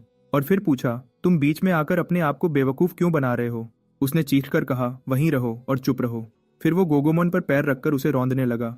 जब किम जिन वू गोगोमोन को मार रहा था, तब जीजोन ने उसके कंधे पर हाथ रखा, जिस पर वो पलट गया। दोनों कुछ लम्हों तक एक दूसरे को घूरते रहे। फिर किम जिन वू बोला, अपना हाथ मेरे कंधे से हटा लो, मुझे ना किसी चीज का छूना पसंद है ना लोगों का। लेकिन जीजोन ने उसकी कमीज और ज्यादा जोर से पकड़ ली, जो किम जिन वू के लिए शॉक सीन था। एक भारी जिस्म वाला बदमाश जीजोन की तरफ बढ़ा और चीख कर बोला, अपने गंदे हाथ किम जिन वू से हटाओ। लेकिन जीजोन ने आसानी से उसका पंच डॉज कर लिया और फौरन जवाब में घुटने का एक तीखा वार सीधा उसके चेहरे पर मारा। वो खून थूकता हुआ दर्द से चीख उठा और टेबल और कुर्सियों पर गिरता चला गया। लेकिन उसने हार मानने से इनकार कर दिया। फिर उसने एक कुर्सी उठा ली और फेंकने की तैयारी की और चीख कर बोला, जीजोन अब तुम खत्म हो जाओगे। लेकिन बहुत ही आसानी से जीजोन ने जंप लगा दी और फिर अटैक को डॉज करते हुए जीजोन एक टेबल पर लैंड हो गया और तुरंत काउंटर अटैक शुरू कर दिया। वो दौड़कर आगे बढ़ा और अपने दुश्मन के चेहरे पर लात मारी और उसे जमीन पर गिरा दिया जैसे वो कुछ भी ना हो। लड़का टेबल पर खड़ा रहा, उससे एक शदीद ऑरा फैल रहा था, जिससे सब क्लासमेट्स को यकीन हो गया कि पहले वाली वीडियो बिल्कुल असली थी। गुस्से से भरा हुआ वो भारी जिस्म वाला स्टूडेंट खड़ा हो गया और टेबल उठाकर चीखने लगा और जीजोन को मारने की कसम खाने लगा। उसी लम्हे टीचर क्लासरूम में आ गए। मंजर देखते ही उन्होंने जवाब मांगा और लड़ाई पर सबको डांटा और पूछा, जीजोन डेस्क के ऊपर क्यों खड़ा है? किम जिन वू ने बीच में आकर कहा कि यह सिर्फ एक प्रैंक था ताकि बात को संभाला जा सके। उसने गोगोमोन की तरफ देखकर कहा, एजेंट, और वार्निंग दी कि वो बाद में जीजोन के बारे में उससे रब्ता करेगा। फिर वो एग्जिट की तरफ चल दिया। टीचर के कंधे को छूता हुआ गुजरा और कहा, क्लास शुरू करें। बाद में जब क्लासेस खत्म हो गईं, गोगोमोन ने सुंगमिन को सब बताया और कहा, यह बिल्कुल मूवी जैसा था, हम जीजोन को छू भी नहीं पा रहे थे। सुंगमिन ने अफसोस किया कि वो लाइव नहीं देख सका और पूछा, जीजोन अभी तक गया क्यों नहीं? गोगोमोन ने बताया, टीचर ने उसे रोक लिया था, जबकि लड़ाई उसने शुरू नहीं की थी, लेकिन स्कूल के अंदर झगड़ा हुआ था, इसलिए मसला बन सकता था। दोनों बैठकर क्लासमेट्स के अंजाम के बारे में सोचते रहे। स्टाफ रूम में टीचर ने जीजोन को ग्रीन टी ऑफर की। यहाँ तक कि ये टेस्ट यंग लोगों में मशहूर नहीं था, लेकिन बातचीत का बहाना बन गया। टीचर ने कहा कि इस स्कूल का माहौल जीजोन के पुराने स्कूल से बहुत मुख्तलिफ रहते थे। उसने बताया, जब लड़के के पिता ने यहाँ ट्रांसफर का कहा तो वो इसके खिलाफ था। उसे डर था कि अडेप्टेशन मुश्किल होगा, खासकर इसलिए कि जीजोन बोलता नहीं है, लेकिन फिर भी वो उस ट्रस्ट के लिए थैंकफुल था। टीचर ने बात जारी रखी। उसने याद किया कि आखिरी बार उसने जीजोन को तकरीबन 4 साल पहले देखा था, जब वो प्राइमरी स्कूल में था। उसे साफ याद था कि लड़का हैरत अंगेज और एनर्जी से भरी ट्रेनिंग कर रहा था। उस वक्त जीजोन के पिता ने उसे अपना दोस्त कहकर इंट्रोड्यूस करवाया था और लड़के ने बहुत तमीज से सलाम किया था। टीचर को यह बात बहुत इंप्रेसिव लगी कि वालिद ने घर का एक हिस्सा एकेडमी में बदल दिया था। उसने याद किया, ट्रेनिंग के बाद वो ड्रिंक पीने गए थे रियूनियन सेलिब्रेट करने, और जीजोन एक ब्रिलियंट लड़का था। टीचर ने माना कि उसे नहीं पता बीच के अरसे में क्या हुआ जो जीजोन को इस इतनी बुरी जगह तक ले आया, लेकिन उसने वार्निंग दी कि चाहे उसने बाकी टीचर्स से अंडरस्टैंडिंग ले ली हो, जीजोन को स्टूडेंट्स का सामना खुद ही करना होगा। आखिर में टीचर ने कहा कि उसके पिता ने उसे इतना मजबूत इसलिए नहीं बनाया कि सिर्फ जिस्म को ट्रेन करे, बल्कि इसलिए कि एक दिन वो अपनी खामोशी पर भी काबू पा ले। फिर अचानक तेज बारिश शुरू हो गई और घर जाने वाले सब लोग हैरान रह गए। सुंगमिन ने अपने क्लासमेट से कहा कि अब उसकी फिक्र किम जिन वू को लेकर है, क्योंकि उनके पास जीजोन को फंसाने का कोई तरीका नहीं था। उसी वक्त जो मोबाइल उसने जीजोन से लिया हुआ था, उस पर एक मैसेज आया। ये आर्यम का मैसेज था, जो पूछ रही थी, क्या तुम्हारे पास छाता है? हैरान होकर उसने वजह पूछी तो उसने जवाब दिया कि वो स्टेशनरी शॉप के सामने इंतजार कर रही है। सुंगमिन वहां चला गया, ये सोचते हुए कि शायद उसके पास छाता होगा, लेकिन उसने देखा कि वो जीजोन का ही इंतजार कर रही थी। शक और जलन में डूबा हुआ वो सोचने लगा कि जीजोन को उसके पास ले जाए या नहीं। वो नहीं चाहता था कि दोनों एक ही छाते के नीचे इतने करीब हो जाएं। तब उसके दिमाग में एक आइडिया आया जो उसे बहुत जबरदस्त लगा और वो जल्दी से लड़के को लेने भागा ताकि अपना प्लान कंप्लीट कर सके। आर्यम ने थोड़ी देर और इंतजार किया, फिर उसने सुना कि सुंगमिन जीजोन के साथ आ रहा है। झूठ मूठ हैरानी दिखाते हुए सुंगमिन ने कहा कि उसके पास भी छाता नहीं है। आर्यम को देखकर उसने ऐसे एक्ट किया जैसे उसे पता ही ना हो कि वो यहाँ क्यों है। लड़की ने अपना बैग तलाशा और उसमें से एक एक्स्ट्रा छाता निकालकर जीजोन को दे दिया। सुंगमिन को लगा कि उसका प्लान फेल हो रहा है, लेकिन उसने हार नहीं मानी। वो देख चुका था कि उसकी आंखें और दिल सिर्फ जीजोन पर ही थे, इसलिए उसने बीच में हाथ डाल दिया और उसने छाता पकड़ लिया और धीमे से शुक्रिया किया और झूठ बना दिया कि वो और जीजोन कहीं जा रहे हैं मेन स्ट्रीट के नए गेमिंग सेंटर। मौका देखकर उसने आर्यम को भी साथ चलने की दावत दे दी। इस दौरान गोगोमोन बारिश से बचने के लिए घर की तरफ भाग रहा था। जब वो एक गली से गुजरा तो दो लड़कों ने उसे रोक लिया, एक जेमिन जिसकी नाक जीजोन ने तोड़ी थी और दूसरा वो भारी जिस्म वाला स्टूडेंट जो क्लासरूम में पिटा था। डर के मारे गोगोमोन ने पूछा कि वो क्या चाहते हैं। जेमिन ने कहा कि जब वो खुद को उस लड़के का एजेंट कहता है तो उनके पास जीजोन के लिए एक मैसेज है। दोनों ने लड़के को पीटना शुरू कर दिया ताकि जीजोन तक मैसेज पहुंचाया जा सके। जेमिन ने कहा कि वो दोबारा मिलेंगे और उससे कहा कि बात दोबारा दोहराए। मुश्किल से सांस लेते हुए लड़के ने कहा कि मैसेज ये है कि जीजोन पार्टिसिपेट करे। उनमें से एक ने दोबारा मारा और चिल्लाया कि ठीक से बोलो। आंखों में आंसू लिए लड़के ने यकीन दिलाया कि वो जीजोन से बात करेगा। फिर हमला करने वाले ने पूछा, क्या तुम्हें पता है क्विक एक्सेस पेनल्टी क्या होती है, और उसे जान से मारने की धमकी दी। उसी वक्त किम जिन वू वहां आ गया। उसने बीच में दखल दिया और कहा, लड़के पर ज्यादा सख्ती ना करो। जिन वू ने अपनी एक बिजनेस कार्ड उठाई और वो कार्ड उस लड़के को दे दिया। उसने कहा कि जीजोन को बताना कि कॉम्बैट कैनल में उसका बहुत खलूश आमदीद से इंतजार होगा। फिर वो तीनों वहां से चले गए और लड़के को जख्मी और तन्हा छोड़ दिया। इसी दौरान सुंगमिन नए खुले हुए गेमिंग क्लब में था और अपने प्रोटैगनिस्ट के साथ गेम खेल रहा था। सुंगमिन पूरे जोश से खेल रहा था जबकि प्रोटैगनिस्ट बिल्कुल बेपरवाह लग रहा था। उसकी स्किल्स लाजवाब थीं। सुंगमिन ने पूरी कोशिश की कि आर्यम को इम्प्रेस कर सके। वो खुद को बेस्ट प्लेयर समझ रहा था, मगर जीजोन ने उसके खिलाफ पॉइंट स्कोर कर लिया। लड़के ने अपनी हैरानी छुपाई और ऐसे एक्ट किया जैसे सब कंट्रोल में हो, और फिर जीत की नई प्यास के साथ गेम में वापस आ गया। दूसरी तरफ प्रोटैगनिस्ट बहुत आसानी से खेल रहा था और बगैर किसी मेहनत के दूसरा पॉइंट भी ले लिया। सुंगमिन उसकी स्किल्स देखकर हैरान रह गया। नए जोश के साथ सुंगमिन ने ऐलान किया कि अब वो बिल्कुल भी रहम नहीं करेगा, लेकिन फिर भी मैच का रिजल्ट 13-0 पर खत्म हुआ। जीजोन ने उसे एक भी पॉइंट स्कोर नहीं करने दिया। फिर सुंगमिन ने आर्यम को मैच खेलने की दावत दी। उसे उम्मीद थी कि वो जीजोन की बेपरवाही देखे और उससे पूरी तरह बोर्ड हो जाए। दोनों ने मैच शुरू किया। गेम हल्की टचेस और धीमी रफ्तार के साथ चल रही थी, यहाँ तक कि आर्यम ने अपना पहला पॉइंट स्कोर कर लिया। इस पर सुंगमिन अपने दोस्त पर गुस्सा हो गया और पूछा कि पहले वाला स्किल्ड प्लेयर कहाँ चला गया। लड़की पूरी लगन के साथ दूसरा पॉइंट भी ले गई। उसके बाद वो क्लॉ मशीन्स की तरफ गए, जहां सुंगमिन को लगा कि उसकी किस्मत ज्यादा अच्छी होगी। लेकिन कई नाकाम कोशिशों के बाद उसने आर्यम से कहा कि थोड़ी देर और रुक जाए। उसे यकीन था कि वो एक बेयर जीत लेगा। उसने दोबारा कोशिश की और फिर भी फेल हो गया। गुस्से में आकर उसने कहा कि ये मशीन धोखा है। उसके बिल्कुल पास जीजोन पूरी खामोशी और सुकून के साथ खड़ा था। उसने एक और बेयर निकाल लिया। उसके हाथों में दो बिल्कुल एक जैसे बेयर्स थे, बस रंग अलग अलग थे। जीजोन ने हर दोस्त को एक एक बेयर दे दिया और सबको बाय बोला। फिर थोड़ी सी शर्मिंदगी के साथ उसने शुक्रिया अदा किया और सोचता रहा कि आखिर जीजोन क्या क्या नहीं कर सकता। इवेंट्स के इस सीक्वेंस से तंग आकर सुंगमिन ने अपना आखिरी पत्ता खेलने का फैसला किया और अपने दो दोस्तों को कराओके बार ले गया। अपनी आवाज पर पूरा यकीन रखते हुए वो पूरी जोर से गाना गाने लगा। उसे उम्मीद थी कि आर्यम उस पर तवज्जो देगी, मगर जो कुछ हुआ वो सिंगिंग नहीं बल्कि एक कॉमेडी शो था। इस दौरान आर्यम चुपचाप वही प्लशी पकड़े हुई थी जो उसे अपने क्रश से मिली थी, और ये सब सुंगमिन की बदतरीन परफॉर्मेंस के दौरान हो रहा था। अचानक सुंगमिन का गला भर आया और वो पानी ढूंढने भाग गया। सुंगमिन के जाते ही जीजोन और आर्यम अकेले रह गए, बिल्कुल खामोशी में डूबे हुए। आर्यम ने अपना फोन निकाला और जीजोन को मैसेज भेजा, बेयर के लिए शुक्रिया अदा किया। अचानक उसका फोन बज उठा। जब उसने देखा कि कॉल उसके पिता की है तो वो तुरंत घबरा गई। वो खड़ी हुई और जल्दी से बाहर निकलने लगी, मगर दरवाजे से गुजरते हुए एक आदमी से टकरा गई और उसकी सारी कॉफी गिर गई। आदमी ने लड़की पर चीखना शुरू कर दिया और उसकी लापरवाही पर डांटा, और जब उसने माफी ना मांगी तो वो और ज्यादा गुस्सा हो गया। सुंगमिन वापस आया और मंजर देखकर बीच में बोलने की कोशिश की। आदमी ने पूछा, क्या ये तुम्हारी गर्लफ्रेंड है? लड़के ने जवाब दिया, नहीं, हम सिर्फ क्लास फेलोज हैं। इस पर आदमी ने बची हुई कॉफी सीधी लड़की के सर पर डाल दी और हमेशा की तरह डरपोक सुंगमिन कुछ भी न कर सका। लेकिन जीजोन आगे बढ़ा और आदमी का बाजू पकड़ लिया। हैरान होकर आदमी ने पूछा, तुम क्या कर रहे हो? प्रोटैगनिस्ट ने उसे ठोकर मारी और कचरे के ठेले की तरह जमीन पर गिरा दिया।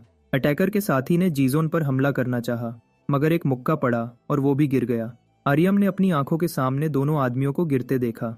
जीजोन ने उसका हाथ पकड़ा, उसे उठाया और पीछे खींच लिया, और दोनों मजीद मुसीबत से बचने के लिए वहां से भाग गए। सुंगमिन पीछे रह गया और आदमी ने पूछा, क्या तुम उन दोनों के दोस्त हो? कुछ भी बोले बगैर लड़का वहां से भाग गया ताकि किसी झंझट में ना फंसे। फिर उसने अपना बैकपैक और टेडी बेयर उठाया और फिर वहां से चला गया। सड़क पर पहुंचकर उसने एक आदमी को बंदूक के साथ देखा। उस आदमी ने सीढ़ियों से नीचे उतरते हुए उन दोनों को देख लिया। उसने उनकी तवज्जो हासिल करने के लिए जोर से आवाज लगाई, लेकिन कोई जवाब ना मिला। वो दोनों बिना रुके आगे बढ़ते रहे। दूर से उन्हें देखते हुए सुंगमिन को उन दोनों की अंडरस्टैंडिंग ने हैरान कर दिया। जीजोन ने अरियम को खतरे के एक लम्हे में बचा लिया था, जबकि सुंगमिन खुद को सिर्फ एक डरपोक और नाकाम आदमी समझ रहा था। लड़की के लिए वो सिर्फ एक आम सा एनपीसी था। फिर सर झुकाए वो घर की तरफ चल रहा था, खुद से मायूस होके। तब किसी ने उसका नाम पुकारा। वो गोगोमोन था, एक कोने में गिरा हुआ, साफ तौर पर जख्मी। लड़का करीब गया और पूछा, क्या हुआ? आंखों में आंसू लिए गोगोमोन ने अफसोस के साथ कहा कि वो जीजोन का स्पोक्स पर्सन बनने के लायक ही नहीं। सुंगमिन ने पूछा, क्या जिनवू के गैंग ने उसे मारा? गोगोमोन ने हाँ में सर हिला दिया और बताया कि डर की वजह से वो जीजोन को डॉग फाइट में शामिल करवाने का वादा पूरा ना कर सका। सुंगमिन को एहसास हुआ कि गोगोमोन उससे मुख्तलिफ नहीं। दोनों डरपोक और नाकाम जिंदगी जी रहे थे। फिर उसने लड़के को संभाला और उसे घर की तरफ ले चला। अब हम क्या करें? गोगोमोन ने पूछा। सुंगमिन ने कहा, अगर जीजोन हमें डोस्ट समझता है तो वो जरूर मदद करेगा। जबकि दूसरी तरफ जीजोन और अरियम दोनों साथ साथ चलते रहे और एक जगह पर पहुंचकर जीजोन ने अरियम का हाथ छोड़ दिया और दोनों साइड बाय साइड चलने लगे। लड़की ने अम्ब्रेला निकाला और दोनों को ढक लिया ताकि बारिश से भीग ना जाए। वहीं येना ने उन दोनों को बहुत करीब चलते हुए देख लिया। उनको इतना करीब देखकर वो बोल ही ना सकी। क्या कुछ हुआ है? उसकी दोस्त ने पूछा। येना ने बेपरवाही दिखाते हुए कहा, कुछ भी नहीं। उसकी दोस्त ने जल्दी चलने को कहा क्योंकि बाकी लोग इंतजार कर रहे थे। येना आगे बढ़ गई, लेकिन उन दोनों की पिक्चर उसके जहन से निकल ना सकी। इसी वक्त आर्यम के फोन पर और नोटिफिकेशंस आए, लेकिन उसने उन्हें इग्नोर किया और चलती रही। अपनी अपार्टमेंट बिल्डिंग के पास पहुंचकर वो रुकी और फोन निकाला। उसने जीजोन को मैसेज भेजा और बताया कि यही उसका घर है। उसने अम्ब्रेला उसके हाथ में दिया और अलविदा कहा। वो खुशी से उछलती हुई भाग गई, इस लम्हे को जीकर जो उसने अपने क्रश के साथ गुजारा था। और जीजोन वहां से चला गया। उसने फील किया कि किसी ने उसके कंधे को छुआ। फिर उसने मुड़कर देखा। फिर उसने फोन देखा, स्क्रीन पर मैसेज खुला हुआ था, आज के लिए बहुत शुक्रिया। और आर्यम मुस्कुराते हुए फोन पकड़े खड़ी थी। लड़की वापस घर की तरफ भाग गई, लिफ्ट में दाखिल हुई और कुछ मंजिलें ऊपर चली गई। नीचे जीजोन को दूर जाते हुए देखती रही, लेकिन अचानक लाइटर जलने की आवाज ने उसे चौंका दिया। उसने साइड में देखा, एक आदमी सिगरेट पीता हुआ उसे घूर रहा था। ये क्या बकवास है? उस आदमी ने कहा। आर्यम खामोश रही, सर झुकाए हुए। अगला दिन फिर से हाई स्कूल। सुंगमिन ने गोगोमोन को डांटा कि उसने जीजोन से गद्दारी की। लड़का बहुत पछताया, बोला, मुझे मर जाना चाहिए। सुंगमिन ने जुबानी जलील करना जारी रखा, ऐसे अल्फाज बोले जो जीजोन को फोर्स कर दें। जीजोन कब फाइट में उतरेगा? उसने सो कॉल्ड स्पोक्स पर्सन से पूछा। गोगोमोन ने बताया, सैटरडे रात 9 बजे जिम में, और कहा अगर जीजोन ना आया तो गैंग उसे मार देगी। फिर दोनों ने जीजोन को समझाने की कोशिश की कि मामला कितना सीरियस है और उन्हें उसकी कितनी जरूरत है, लेकिन प्रोटैगनिस्ट खामोशी से चला गया। दोनों सोचते रह गए कि वो आएगा या नहीं। गोगोमोन टूट चुका था, उसे यकीन था कि सब खत्म हो गया। सैटरडे रात फाइट क्लब में मुकाबले के लड़के जान तोड़कर एक दूसरे पर हमले कर रहे थे। हर वार पर भीड़ जोश से चीख उठती। सुंगमिन और गोगोमोन इस मंजर से कांप रहे थे स्कूल के अंदर ये सब देखकर, और सोच रहे थे क्या जीजोन वाकई आएगा। भीड़ फाइट्स की शिद्दत से दीवानी हो चुकी थी। दोनों फाइटर्स के दरमियान जोरदार मुक्कों का तबादला हुआ और जहां भी मौका मिलता भीड़ चीखकर दूसरे को वार करने पर उकसाती। भीड़ की आवाजों पर फाइटर ने बिल्कुल ठीक वार किए। ये सब कैमरास के जरिए रिकॉर्ड हो रहा था। एक आदमी प्राइवेट बॉक्स में बैठा सब कुछ देख रहा था। आखिर वो मुकाबला खत्म हुआ और मेन इवेंट का वक्त आ गया। वो आदमी जानना चाहता था क्या जीजोन आएगा, क्योंकि वो उसे खामोश और नर्म मिजाज लड़का समझता था, लेकिन अंदर से वो एक असली फाइटर था। अब वो सोच रहा था किस पर दांव लगाए, ली ताइसेंग या जीजोन। उसे ट्रांसफर स्टूडेंट की एबिलिटी जानने का शौक था, लेकिन फिर भी ताइसेंग पर दांव लगाना ही ठीक लगा क्योंकि वो एक असल शिकारी कुत्ता था। अचानक फोन बज उठा। कॉल रिसीव करते ही उसे बताया गया कि गेट पर एक स्टूडेंट खड़ा है जो सवालों का जवाब नहीं दे रहा। टीचर समझ गया कि ये जीजोन ही है, इसलिए उसने सीधा ऑर्डर दिया उसे अंदर आने दिया जाए। फिर खिड़की से झांककर उसने उस नौजवान को आते हुए देख लिया। उसे यकीन हो गया कि इस लड़के का हौसला काबिले दाद है, बिल्कुल एक कुर्बानी के बकरे जैसा हौसला है इसका। चलती हुई फाइट खत्म हुई और मिनचुल जीत गया।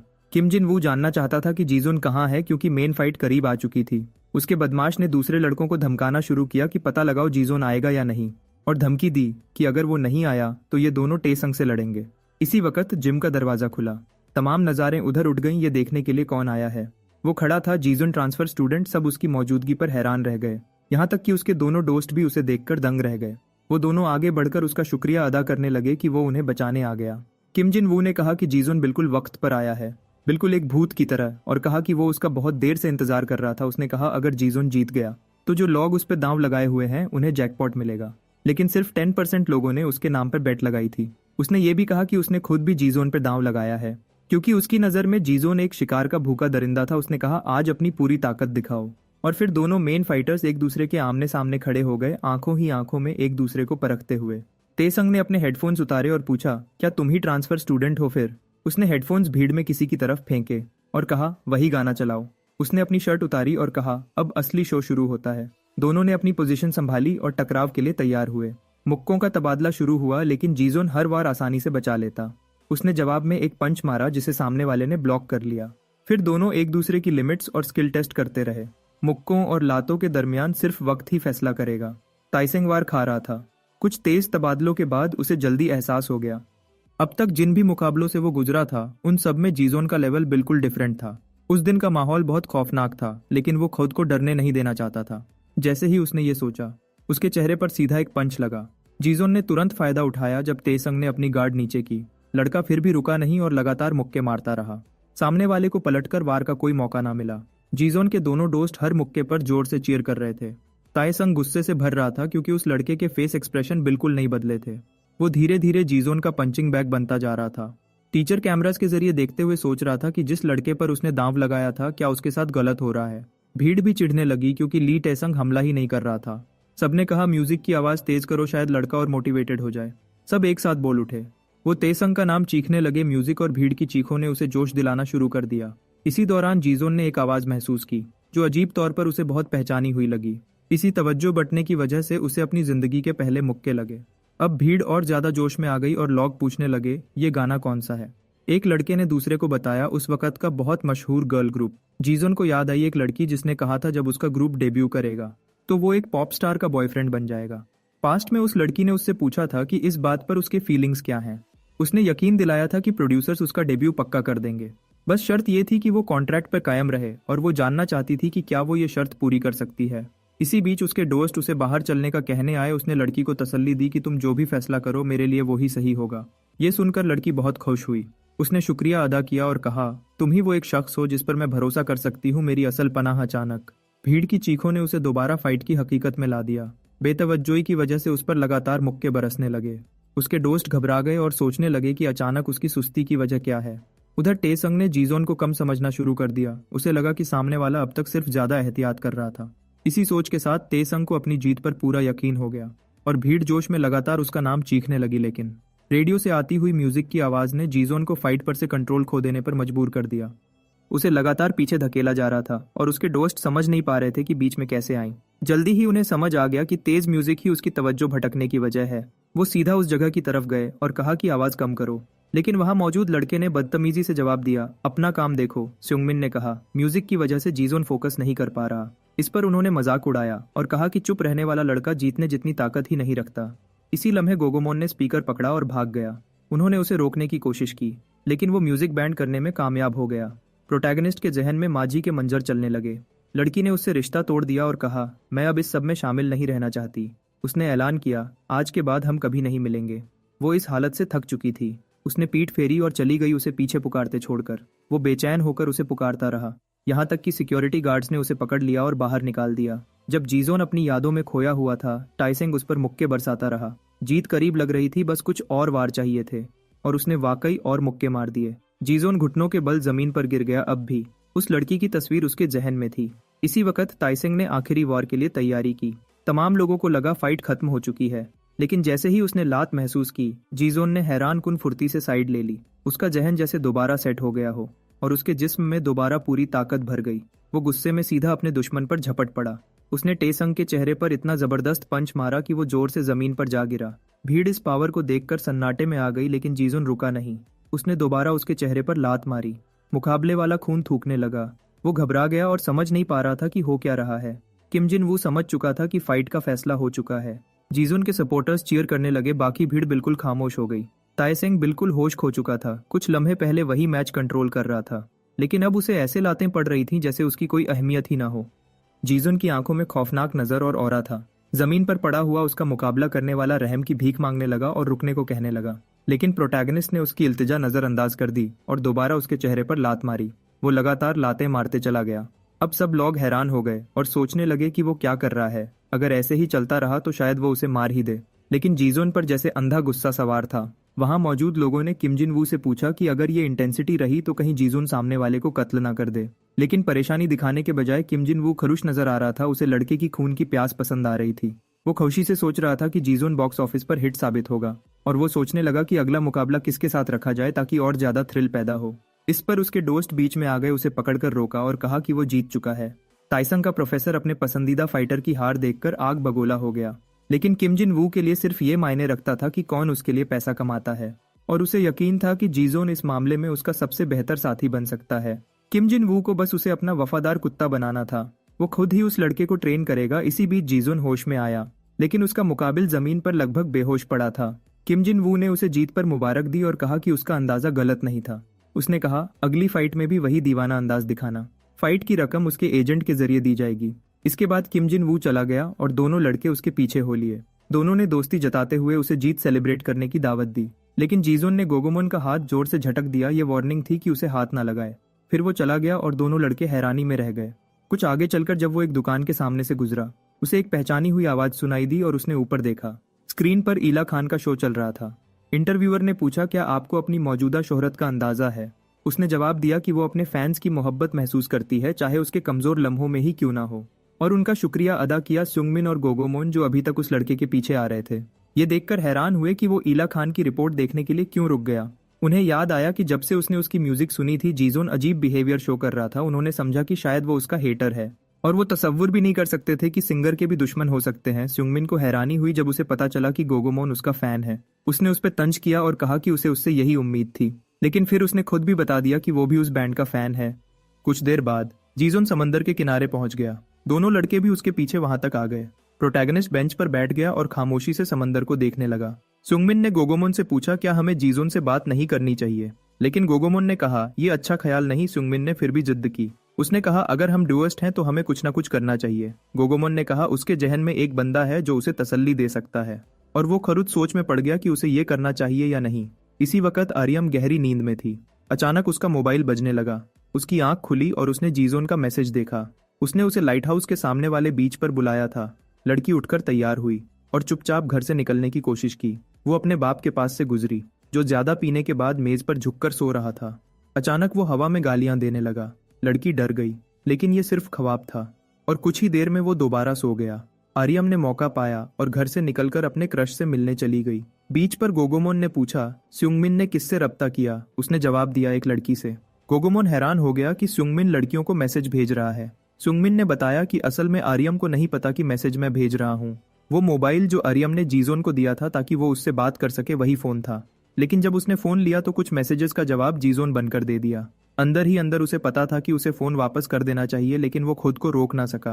गोगोमोन ने उसके कंधे पर हाथ रखा और पूछा, क्या तुम्हें वो पसंद है? सुंगमिन ने कहा, पहले पसंद थी, लेकिन अब मैं अपनी औकात जानता हूँ।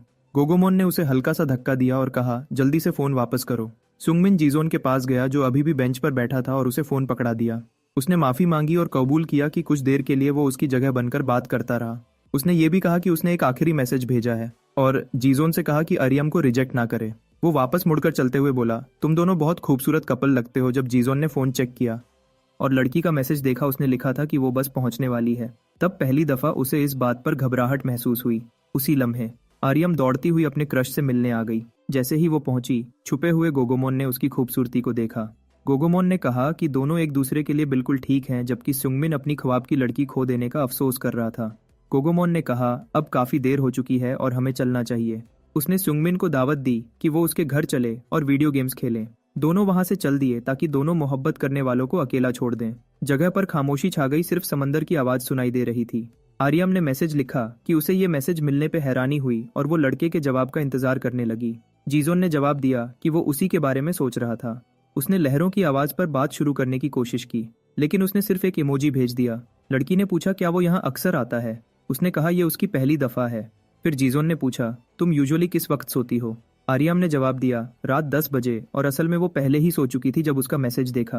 वो खड़ा हुआ और कहा वो उसे घर तक छोड़ देगा, लेकिन लड़की ने उसका बाजू पकड़ा और कहा वो घर नहीं जाना चाहती। फिर ना उसने जवाब दिया ना इनकार किया, वो बस उसकी बात मान गया। वो सोडा मशीन की तरफ गया दोनों के लिए सोडा लेने।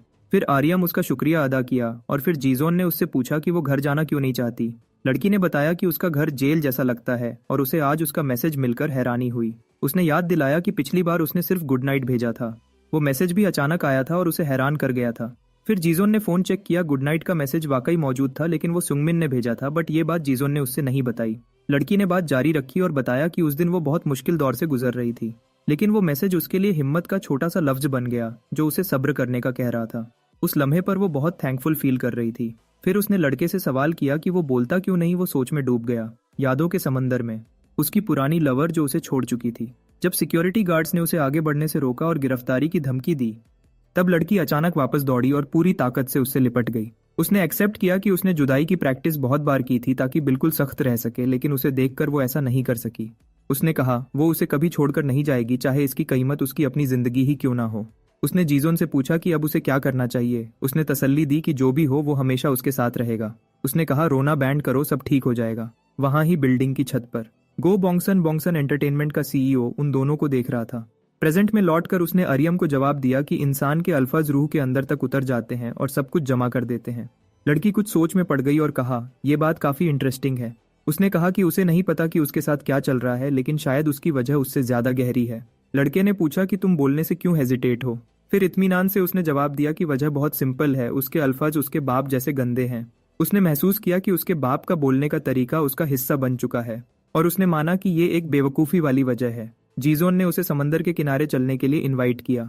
सैटरडे नाइट होने की वजह से वहां काफी भीड़ थी। जब वो एक बार के पास से गुजरे, अंदर झगड़ा शुरू हो गया। कुछ लोग एक छोटे लड़के को छेड़ रहे थे और कह रहे थे कि यहाँ पीना उसके लिए ठीक नहीं, लेकिन लड़के ने जवाब दिया कि वो पी सकता है क्योंकि वो उम्र से ज्यादा बड़ा लगता है। उसकी घमंड भरी बात सबको गुस्सा दिला गई।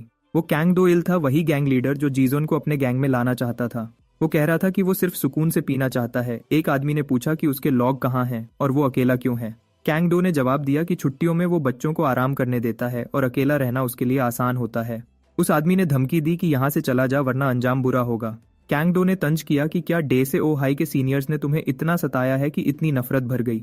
उन्होंने उसे छोटी सोच का कहा और पुरानी बातों में फंसे रहने का ताना दिया। उनमें से एक ने टेबल पर रखी सारी चीजें गिरा दी और मारपीट का इरादा जाहिर किया। कैंग डो खड़ा हुआ और टेबल को लात मारकर गिरा दिया और कहा सबसे पहले वो कभी पिटने से नहीं डरा। बार के अंदर और बाहर सब समझ गए कि लड़ाई होने वाली है। अकेले एक का चार के साथ मुक्का मुकाबला शुरू हो गया। कैंग डो जैसे बच्चों के साथ फाइटिंग गेम खेल रहा हो। अपनी हरकतों के दरमियान उसकी नजर जीजोन के नीले बालों पर पड़ गई। वो मुस्कुराया और बोला यहाँ तुम्हें देखकर खुशी हुई। वो हंसा और उसने बताया कि वो वैसे भी उससे मिलने आने वाला था, लेकिन किस्मत ने उन दोनों को यही मिलवा दिया। उसने जीजोन को गले लगा लिया। जीजोन कुछ समझ ही नहीं पा रहा था। वो कह रहा था ये सब तकदीर का खेल है। तब बार के अंदर लड़ने वाले लोग बाहर आ गए। उन्होंने पूछा कि क्या जीजोन भी उसी गैंग का हिस्सा है। लड़के ने पलटकर जवाब दिया क्या सिर्फ देखकर तुम्हें रिश्ता नजर नहीं आ रहा, और साफ कहा कि वो और जीजोन दोस्त हैं। लेकिन गुंडों को इस दोस्ती से कोई फर्क नहीं पड़ा। उन्होंने तुरंत हमला कर दिया। वो दोनों पर टूट पड़े जैसे उन्हें दोनों को पीटने का हक हो। फिर जीजोन ने आर्यम को अपने पीछे कर लिया ताकि उसे महफूज रख सके। ग्रुप नफरत के साथ हमला कर रहा था। वो चीख रहे थे कि आज उन पंक्स को मार डालेंगे, जबकि गैंग लीडर एक हमला आवर से भिड़ चुका था। दूसरा जीजोन की तरफ आया और बोला अगर डुएस्ट हो तो दोनों पिटोगे। बहुत आसानी से हीरो ने उस बुली को गिरा दिया। फिर दोनों मिलकर पूरे ग्रुप से लड़ने लगे। वो एक दूसरे को वार्न कर रहे थे और कुछ सेकंड्स में सबको गिरा दिया। ये मंजर देखकर आर्यम सोच में पड़ गई। उसे लगा कि जीजोन एक बहुत ऊंची दीवार पर खड़ा है, लेकिन फिर उसने देखा कि कभी कभी वो उस दीवार से नीचे भी उतर आता है किसी की मदद के लिए। वो जैसा लगता है असल में वैसा है नहीं। जहाँ सब सिर्फ अपने फायदे और अपनी ख्वाहिशों के लिए लड़ रहे थे, वहीं जीजोन उन सबसे अलग था।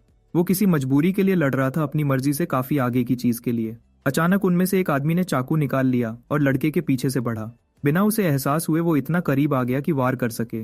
लड़की ने घबराकर चीख मारी ताकि उसे खबरदार कर सके। उसका साथी भी चीखा और झुकने को कहा। जीजोन ने तुरंत रिएक्शन दिया और हमले से बच गया। उसी वक्त गैंग लीडर आगे आया और उड़ती हुई लात दुश्मन के चेहरे पर मार दी। वो उसे गाली देते हुए बोला कि सिर्फ 2 लोगों के खिलाफ हथियार निकालने की हिम्मत कैसे हुई। उसने कहा कि जब लोग कमजोर होते हैं तब ऐसी हरकतें करते हैं। फिर दोनों ने मिलकर हर उस शख्स को गिरा दिया जो उनके सामने आया। उस लड़के ने हंसी में पूछा क्या तुम्हें नहीं लगता कि हम दोनों बहुत अच्छी जोड़ी लगते हैं। इतनी सफाई से सबका काम तमाम कर दिया। लेकिन जीजोन ने आर्यम की तरफ देखा। उसकी आंखें आंसुओं से भरी हुई थीं। लड़के ने पूछा क्या तुम डर गए हो, ये तो कुछ भी नहीं था। जवाब में हीरो ने उसके चेहरे पर मुक्का मार दिया। वो हैरान हो गया और पूछा ये क्या हो रहा है, लेकिन बिना कुछ कहे जीजोन ने उसके पेट पर दोबारा मुक्का मारा और उसे जमीन पर गिरा दिया। उस लड़के ने एक्सेप्ट किया कि उसने ये सब सिर्फ इसलिए सेट किया था ताकि जीजोन को रियल में लड़ते हुए देख सके।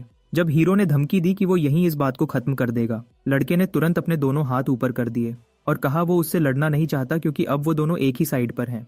उसने तरीका गलत होने पर माफी मांगी और बताया कि ये सिर्फ एक टेस्ट था जो जीजोन ने शानदार तरीके से पास कर लिया। फिर उसने जीजोन से कहा कि वो उसका दोस्त बन जाए और उसकी गैंग ज्वाइन कर ले, लेकिन लड़के ने कुछ नहीं कहा, बस पीठ मोड़ी और आर्यम के साथ चल दिया। दूसरा लड़का उनके पीछे पीछे चल पड़ा। और बोला कि इस वक्त रात में दोनों का इतना करीब होना कुछ ज़्यादा ही लगता है। उसने कहा वो खुश है क्योंकि उसे लगता है कि इस मुलाकात में उसका भी कोई रोल रहा और क्योंकि वो जीजोन का एहसानमंद है, इसलिए भटकने के बजाय वो उन्हें एक जगह दिखाएगा जहां वो आराम कर सकते हैं। दोनों कुछ देर सोचते रहे लेकिन आखिरकार राजी हो गए। वो लड़का उन्हें कॉमिक बुक लाइब्रेरी ले गया। उसने वहां के अटेंडेंट को आवाज दी जो गहरी नींद में सो रहा था और वक्त का कोई होश नहीं था। उसने कहा उसने पहले कभी ये चेहरे यहाँ नहीं देखे, तो डॉयल ने जवाब दिया, ये मेरे नए डुएस्ट हैं। अटेंडेंट ने कहा कि लगता है अब इसके दोस्तों का टेस्ट बदल गया है क्योंकि ये काफी अच्छे दिखते हैं। उसने कहा जहां मर्जी बैठ जाओ और एक्स्ट्रा टाइम भी फ्री होगा। जब डॉयल दोनों को रजिस्टर कर रहा था, मंजर बदलकर आर्यम के घर चला गया। लड़की का बाप गहरी नींद से उठ गया। उठते ही उसकी नजर खुले दरवाजे पर पड़ी। वो बेटी के कमरे में गया और देखा कि वो वहां नहीं थी। वो पूरे घर में उसे ढूंढने लगा और जब कहीं ना मिली तो वो घबरा गया। दूसरी तरफ डॉयल ने बताया कि ये उसका सीक्रेट हाइडआउट है जहां वो कभी भी आराम करने आता है। उसने कहा वो उन्हें 2 खास इजाजतें दे रहा है क्योंकि आमतौर पर वो किसी को यहाँ आने नहीं देता। उसने पूछा कि क्या इससे उसका कर्ज उतर गया। फिर उसने कहा आराम करो और कोई मानवा पढ़ो। ये कहकर वो सोने चला गया। कॉर्नर में लेटकर वो तुरंत सो गया। खामोशी में जीजोन ने अपना फोन उठाया और आर्यम से पूछा, क्या तुम डर रही हो? आर्यम ने जवाब दिया, नहीं, अब वो बिल्कुल पुरसुकून है।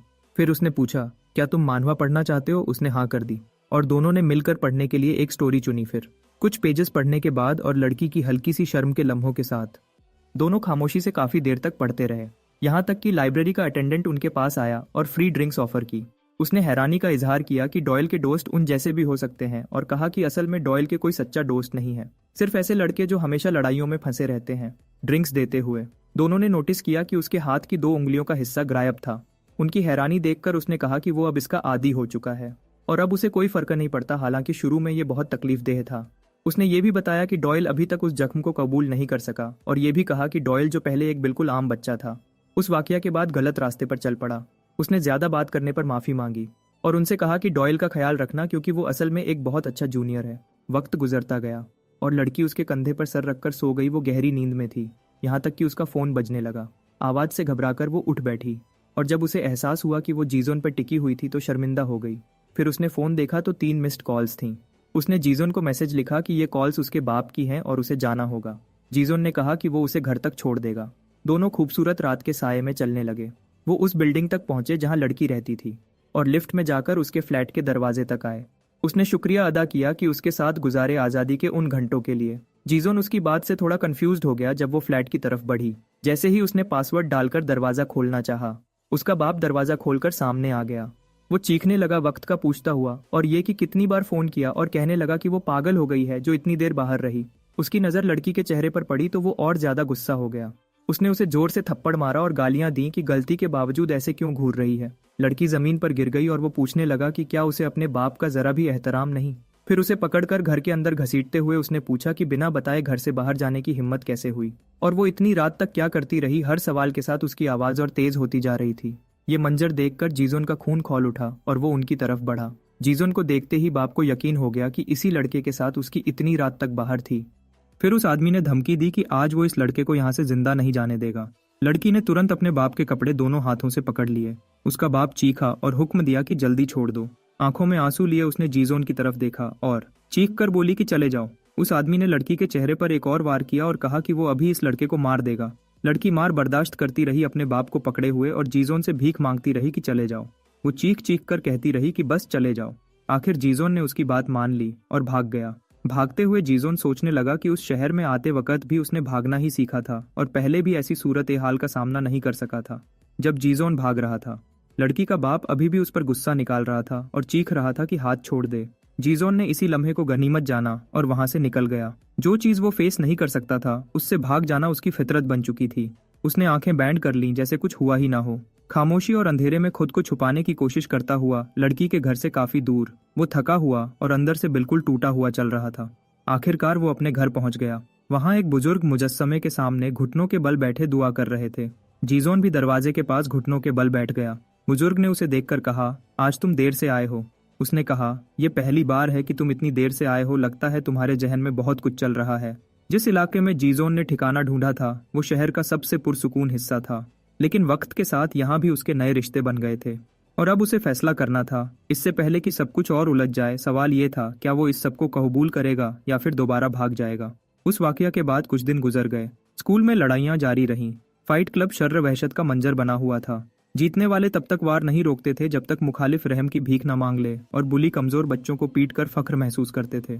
एक लड़के को हार मानता देखकर जिन वू गुस्से में उसके पास गया और सवाल किया, अभी फाइट शुरू ही हुई थी और तुमने हार मान ली, ये क्या बात हुई? लड़के ने जवाब दिया कि उसके पास जीतने का कोई मौका ही नहीं था, और जब नतीजा पहले से मालूम हो तो लड़ने का क्या फायदा। इस पर किम जिन वू ने उसे मुंह पर मारा। उसने कहा, अगर रिंग में हो तो ऐसी सोच नहीं होनी चाहिए, तुम जैसे लॉग फाइटर कहलाने के लायक नहीं, और दोबारा अपनी शक्ल मत दिखाना। तब एक बदमाश ने कहा कि प्रोफेसर किम उसे वेयरहाउस में बुला रहे हैं। वेयरहाउस में प्रोफेसर ने कहा कि हमें असल फाइटर्स चाहिए, ना कि इतने कमजोर लोग, और सब लोग जीजोन की अगली फाइट का बेचैनी से इंतजार कर रहे हैं। किम जिन वू ने कहा कि वो फाइटर्स ढूंढ रहा है, लेकिन ज्यादातर में स्टैमिना ही नहीं होता और बाकी चोट लगने से डर जाते हैं। प्रोफेसर ने पूछा, क्या तुम कहना चाह रहे हो कि तुम लोग नहीं ढूंढ सकते? लड़के ने कांपती आवाज में कहा, नहीं सर, मेरा मतलब ये नहीं, बस थोड़ा वक्त लगेगा। जब पूछा गया कितना वक्त तो उसने कहा 1 महीना। बुजुर्ग ने कहा, मैंने उस भिखारी जैसे लड़के को जो नकली शूज पहनता था आज लग्जरी कपड़ों के लायक बना दिया, और अब तुम बहुत कॉन्फिडेंट लगते हो। लेकिन क्लाइंट्स 1 महीना वेट नहीं करते, उनके पास डोपामीन के लिए और भी जगह हैं। अगर तुम संभाल नहीं सकते तो हाउंड डॉग सिस्टम छोड़ दो। लड़का घुटनों पर आ गया और बोला, मैं ये नहीं चाहता, मैं पूरी कोशिश करूंगा। प्रोफेसर ने उसके सर पर पांव रख दिया और कहा, तुम्हारे पास सिर्फ 1 हफ्ता है। अगर ओपोनेंट ना मिला तो तुम खुद लड़ना। किम जिन वू वर्सेस जीजोन काफी इंटरेस्टिंग होगा। इस तरह तुम अपना फाइटर साइड दोबारा दिखा सकते हो, क्लाइंट्स को बहुत मजा आएगा। प्रोफेसर चला गया और 1 हफ्ते की याद दहानी करवा गया। जिन वू जीजोन से लड़ने के ख्याल से गुस्से में था। अब उसे किसी भी कस्म का ओपोनेंट ढूंढना था। इसी दौरान तीनों छत पर लंच कर रहे थे। गोगोमोन ने कहा उसने डोंकत्सु बेंटो लिया है और रोज ब्रेड खाना अच्छा नहीं। दोनों लड़कों ने जीजोन को जोर दिया कि खाया करो, तुम बहुत पतले हो। यहाँ लंच करना अब उनका रूटीन बन चुका था, क्योंकि जगह काफी सुकून वाली थी। जब जीजोन का फोन वाइब्रेट हुआ, सुंगमिन ने फौरन पूछा, क्या आर्यम है? उसने घबराकर पूछा, क्या तुम दोनों ठीक चल रहे हो, और फोन चेक करने को कहा। जीजोन उठकर थोड़ी दूर गया मैसेज देखने, जबकि दूसरा लड़का झांकने लगा। गोगोमोन ने उसके सर पर थपकी मारी और कहा, अपना काम देखो। आर्यम ने पूछा था, क्या वो बाद में कॉमिक बुक स्टोर मिल सकता है? कुछ घंटों बाद दोनों कॉमिक बुक स्टोर पहुंच गए। थोड़ी देर खामोशी रही, फिर लड़की ने हिम्मत करके कहा, अगर मैं अब ना बोलूं तो अजीब होगा। आखिर उस दिन मैं चीखी थी। मुझे अपनी आवाज से नफरत है, मेरी बात करने का अंदाज बहुत भद्दा है, जो बचपन से पिता से सीखा है। काश मैं अपनी आवाज छुपा सकती, लेकिन मुझे अफसोस नहीं, क्योंकि मैं नहीं चाहती थी तुम्हें चोट लगे। उसने बताया उसकी माँ उसके पिता का रवैया बर्दाश्त करती रही। फिर एक दिन वो और बर्दाश्त ना कर सकी और घर छोड़कर चली गई। उसके बाद सिर्फ वो और उसका बाप रह गए, और वो धीरे धीरे बोलना छोड़ने लगी। इस वजह से जो थोड़े बहुत दोस्त थे वो भी दूर हो गए। वो बात कर रहे थे कि इसी वक्त डॉयल कॉमिक बुक स्टोर में आ गए। क्लर्क ने डॉयल को बताया कि उसके दोस्त भी यहीं मौजूद हैं। आर्यम ने जीजोन को बताया कि वो हमेशा से अकेली महसूस करती थी जब तक उसने उसके बारे में अफवाहें नहीं सुनी, एक नया ट्रांसफर स्टूडेंट जो बिल्कुल नहीं बोलता था। इसीलिए वो जानना चाहती थी कि क्या उसकी कहानी भी उस जैसी है। इतने में डॉयल वहां पहुंचा और उसे हैरानी हुई कि आर्यम बोल रही थी। उसने पूछा, तुम दोबारा बात कैसे करने लगी? आर्यम थोड़ी शर्मिंदा हो गई। उसने बताया कि वो ऐसी सिचुएशन में थी जहां खामोश रहना मजबूरी बन चुका था। डॉयल ने पूछना चाहा कि वो सिचुएशन क्या थी, फिर मुस्कुराते हुए बोला, चाहे जो भी हो, मैं इस बात का शुक्रगुजार हूं कि तुम दोबारा आजादी से बात कर पा रही हो। उसने उसे मुबारक दी। खामोशी फिर से छा गई जब तक डॉयल ने जीजोन का जिक्र नहीं किया, लेकिन उसने बात को वहीं रोक दिया और कहा, जब सब यहीं हैं तो डिनर साथ कर लेते हैं। उसने क्लर्क को भी साथ चलने को कहा, यह कहकर कि कोई कस्टमर नहीं, बस ब्लाइंड्स नीचे करो और चलो। जब वो डिनर के लिए निकले, किम जिन वू गुस्से से भर चुका था। उसका दिमाग सिर्फ जीजोन से फाइट करने के ख्याल में अटका हुआ था। भारी जिस्म वाले लड़के ने कहा, सिर्फ 1 हफ्ता देना बहुत जुल्म है। गुस्से में किम ने उनसे पूछा, तुम लोग किसी बुली को नहीं जानते फाइट के लिए? उसने कहा, मुझे कोई नहीं पता, और ट्रांसफर स्टूडेंट से हारना शर्मनाक होगा। फिर उसने कहा, एक ही बंदा है जो दिमाग में आता है, एक बुली जो स्कूल छोड़कर गैंगस्टर बन गया, जो भी उससे उलझा मुश्किल में फंस गया। दूसरे लड़के ने कहा, क्या असली गैंगस्टर को इस मामले में लाना ज्यादा नहीं हो जाएगा? किम जिन वू ने पूछा, किसकी बात कर रहे हो? फिर शहर के किसी कोने में एक आदमी लोन शार्क के घेरे में था। 2 महीने का कर्जा छुपने को भागना उन्हें धोखा लगा। वो आदमी रोता हुआ कह रहा था कि वो पैसे जमा करने की कोशिश कर रहा है। लोन शार्क ने कैंची हाथ में लेकर कहा, क्या सच में कर्जा चुकाना चाहता है? हमने तुझे कैसीनो से पकड़ा है। घबराकर उसने कहा, वो कैसीनो सिर्फ इसलिए गया था कि एक जैकपॉट से सब कर्जा उतर जाए। उसने कहा, उसने अपने बुजुर्गों का ख्वाब देखा है और उसे लगता है जिंदगी में कुछ बड़ा होने वाला है। लोन शार्क ने उसका हाथ पकड़ा और कैंची सीधी कर ली। खौफ से कांपते हुए आदमी ने और वक्त मांगा। लोन शार्क ने कहा, काम करते हुए भी कर्जा नहीं दिया और अब जुआ खेलकर देना चाहता है। उसने पूछा, क्या हम तुझे बेवकूफ लगते हैं? हाथ पकड़ने वाले गुंडे ने कहा, थोड़ा दर्द होगा मगर वो एक्सपर्ट है और बिल्कुल साफ कट होगा। आदमी ने माफी मांगी लेकिन कोई नहीं रुका और उसकी एक उंगली काट दी गई। उसके बाद गुंडे बोले कि ये सिर्फ वार्निंग है। बॉस ने कहा कि जो इस वक्त हो रहा है वो बहुत अहम है। उस आदमी को 1 घंटा दिया गया पैसे लाने के लिए, उसके बाद उंगली वापस दी जाएगी ताकि दोबारा जोड़ी जा सके। उसने आदमी को वहां से भाग जाने का हुक्म दिया, फिर वो आंसुओं के साथ वहां से भाग गया। बॉस ने अपने गुंडों से पूछा, क्या वो अपनी कलेक्शन में एक और उंगली शामिल करके खुश है? गुंडे ने जवाब दिया कि उसे इस किस्म की घटिया उंगली पसंद नहीं, लेकिन उसने माना कि बहुत अरसे बाद उसने ऐसी फीलिंग महसूस की है। यही था वो आदमी जिसे भारी जिस्म वाले दोस्त ने फाइट के लिए सोचा था, जुंग गिटाए सनबे। वही जिसने उसी क्लास के एक स्टूडेंट की उंगली काट दी थी जो स्कूल बैंड में गिटार बजाता था। उसके दोस्त ने कहा कि ये बंदा पहले ही बहुत पागल था और उस वाकया के बाद उसने जुवेनाइल जेल में वक्त गुजारा और रिहा होने के बाद गैंगस्टर बन गया। किम जिन वू खुशी से पूछता है, क्या इस बंदे से मिलने का कोई तरीका है? जो दोस्त ये ख्याल लाया था वो भी हैरान था कि सच में उसे बुलाया जा सकता है। दूसरा लड़का इस बात से बहुत एक्साइटेड था कि एक गैंगस्टर सनबे और लाजवाब ट्रांसफर स्टूडेंट के दरमियान फाइट होगी। उसने कहा वो इस पोजीशन में नहीं है कि ये सोचें कि वो गैंगस्टर है या कातिल, बस उन्हें एक्शन लेना है। इसी प्लानिंग के दरमियान चारों दोस्त डिनर के लिए बाहर निकले। ह्योंग ने शिकायत की कि उसे बाहर जाना पसंद नहीं। डॉयल ने जवाब दिया, तुम हर रोज मानवा शॉप में नहीं सो सकते। डॉयल ने कहा कि किसी जमाने में ह्योंग स्टेज पर होता था। लड़के ने कहा बहुत अरसा हो गया। आर्यम ने बीच में कहा यह बस एक फेज था। डॉयल ने पूछा, क्या तुम बैंड में हो? क्योंकि तुम बहुत अच्छे गिटारिस्ट लगते हो। फिर उसने टॉपिक बदल दिया और पूछा, स्ट्रीट फूड चाहिए या चाइनीज? एक गाड़ी गुजरी और उन चारों को सड़क पर चलते हुए देख लिया। गाड़ी के अंदर लोन शार्क और उसके गुंडे थे। लोन शार्क ने कहा, गाड़ी रोको, मुझे यहाँ कुछ दोस्तों से मिलना है। वो गाड़ी से उतरा और कहा, मैं अभी आता हूँ। फिर वो चीखने लगा। ह्योंग का नाम लेते हुए जैसे ही करीब आया उसने कहा, पहले यकीन नहीं था, अब कंफर्म हो गया, ये तुम ही हो। जब वो मर्द पुरानी बातें करने लगा तो लड़का उसे देखकर घबरा गया। पीछे हटते हुए वो डॉयल से टकरा गया। डॉयल ने उसे पकड़ लिया और समझने की कोशिश की क्या हो रहा है। गैंगस्टर ने पूछा, क्या भूत देख लिया जो इतना डर गए हो? वो दोनों जवानों के करीब आया और कहा, तुम दोनों बहुत करीब लगते हो, अच्छी बात है। अचानक उसने पूछा, जम क्यों गए हो? मैं तुम्हें देखकर बहुत खुश हूँ। उसने कहा, बहुत अरसा हो गया मिले हुए, क्या मिलोगे भी नहीं? माफ कीजिए गिटाए सनबे। एक जवान ने माफी मांगी और कहा वो खाना खाने जा रहे हैं। फिर सूखे लहजे में बोला, अगर बात चलती रही तो भूख मर जाएगी। किटाई कुछ लम्हों के लिए खामोश रहा। फिर मुस्कुराते हुए उसने अपना वॉलेट निकाला और खाने के पैसे ऑफर किए, कहते हुए बहुत वक्त हो गया है। उसने पैसे जवान के पॉकेट में रखे और कहा, मीट खाना स्टूडेंट्स के पास आम तौर पर पैसे नहीं होते। ब्युंगू की तरफ देखकर गिटाई बोला, लगता है हमारी किस्मतें बार बार टकरा जाती हैं। अपनी पॉकेट से कुछ निकालते हुए गिटाई ने कहा, मैं यहाँ सिर्फ तुम्हें ये देने के लिए भाग कर आया हूँ। उसने बताया, आज ही मुझे ये चीज मिली और मुझे लगता है तुम्हें इसकी बहुत जरूरत है। पीछे खड़े दोनों जवानों ने ये मंजर देखा और रिएक्ट किया। फिर ब्युंगू खुद को छुड़ाता है और उससे दूर हो जाता है। गिटाई गिफ्ट के तौर पर वो चीज आगे करता है और कहता है, इसे हॉस्पिटल ले जाओ और डॉक्टर से बात करो। वो कहता है, उनसे कहना उंगली वापस जोड़ दी जाए ताकि तुम फिर से गिटार बजा सको। गुस्से में वो हुक्म देता है कि कहना ये तुम्हारा सपना है। बाकी दोस्त चुपचाप ये सब देखते रहे। नीले बालों वाला लड़का नजर फेर लेता है और चेहरा साइड पर कर लेता है। मंजर बदलता है उसी रात का जब वो पीठ की तरफ खड़ा होता है। कोई उसे पुकारता है जीजोन नाम लेकर। आदमी पूछता है, क्या तुम इस मोहल्ले की आदत डाल चुके हो? लगता तो नहीं। और फिर मशवरा देता है कि जो तुम्हारे करीब आते हैं उनका शुक्र अदा करो। वो कहता है, दोस्त बनाना आसान नहीं होगा, मगर ये लोग तुम्हारी खामोशी की दीवार पार कर चुके हैं और ये तुम्हारी जिंदगी में बहुत कीमती बन जाएंगे। उस रात लड़के के चेहरे का रंग बदल जाता है।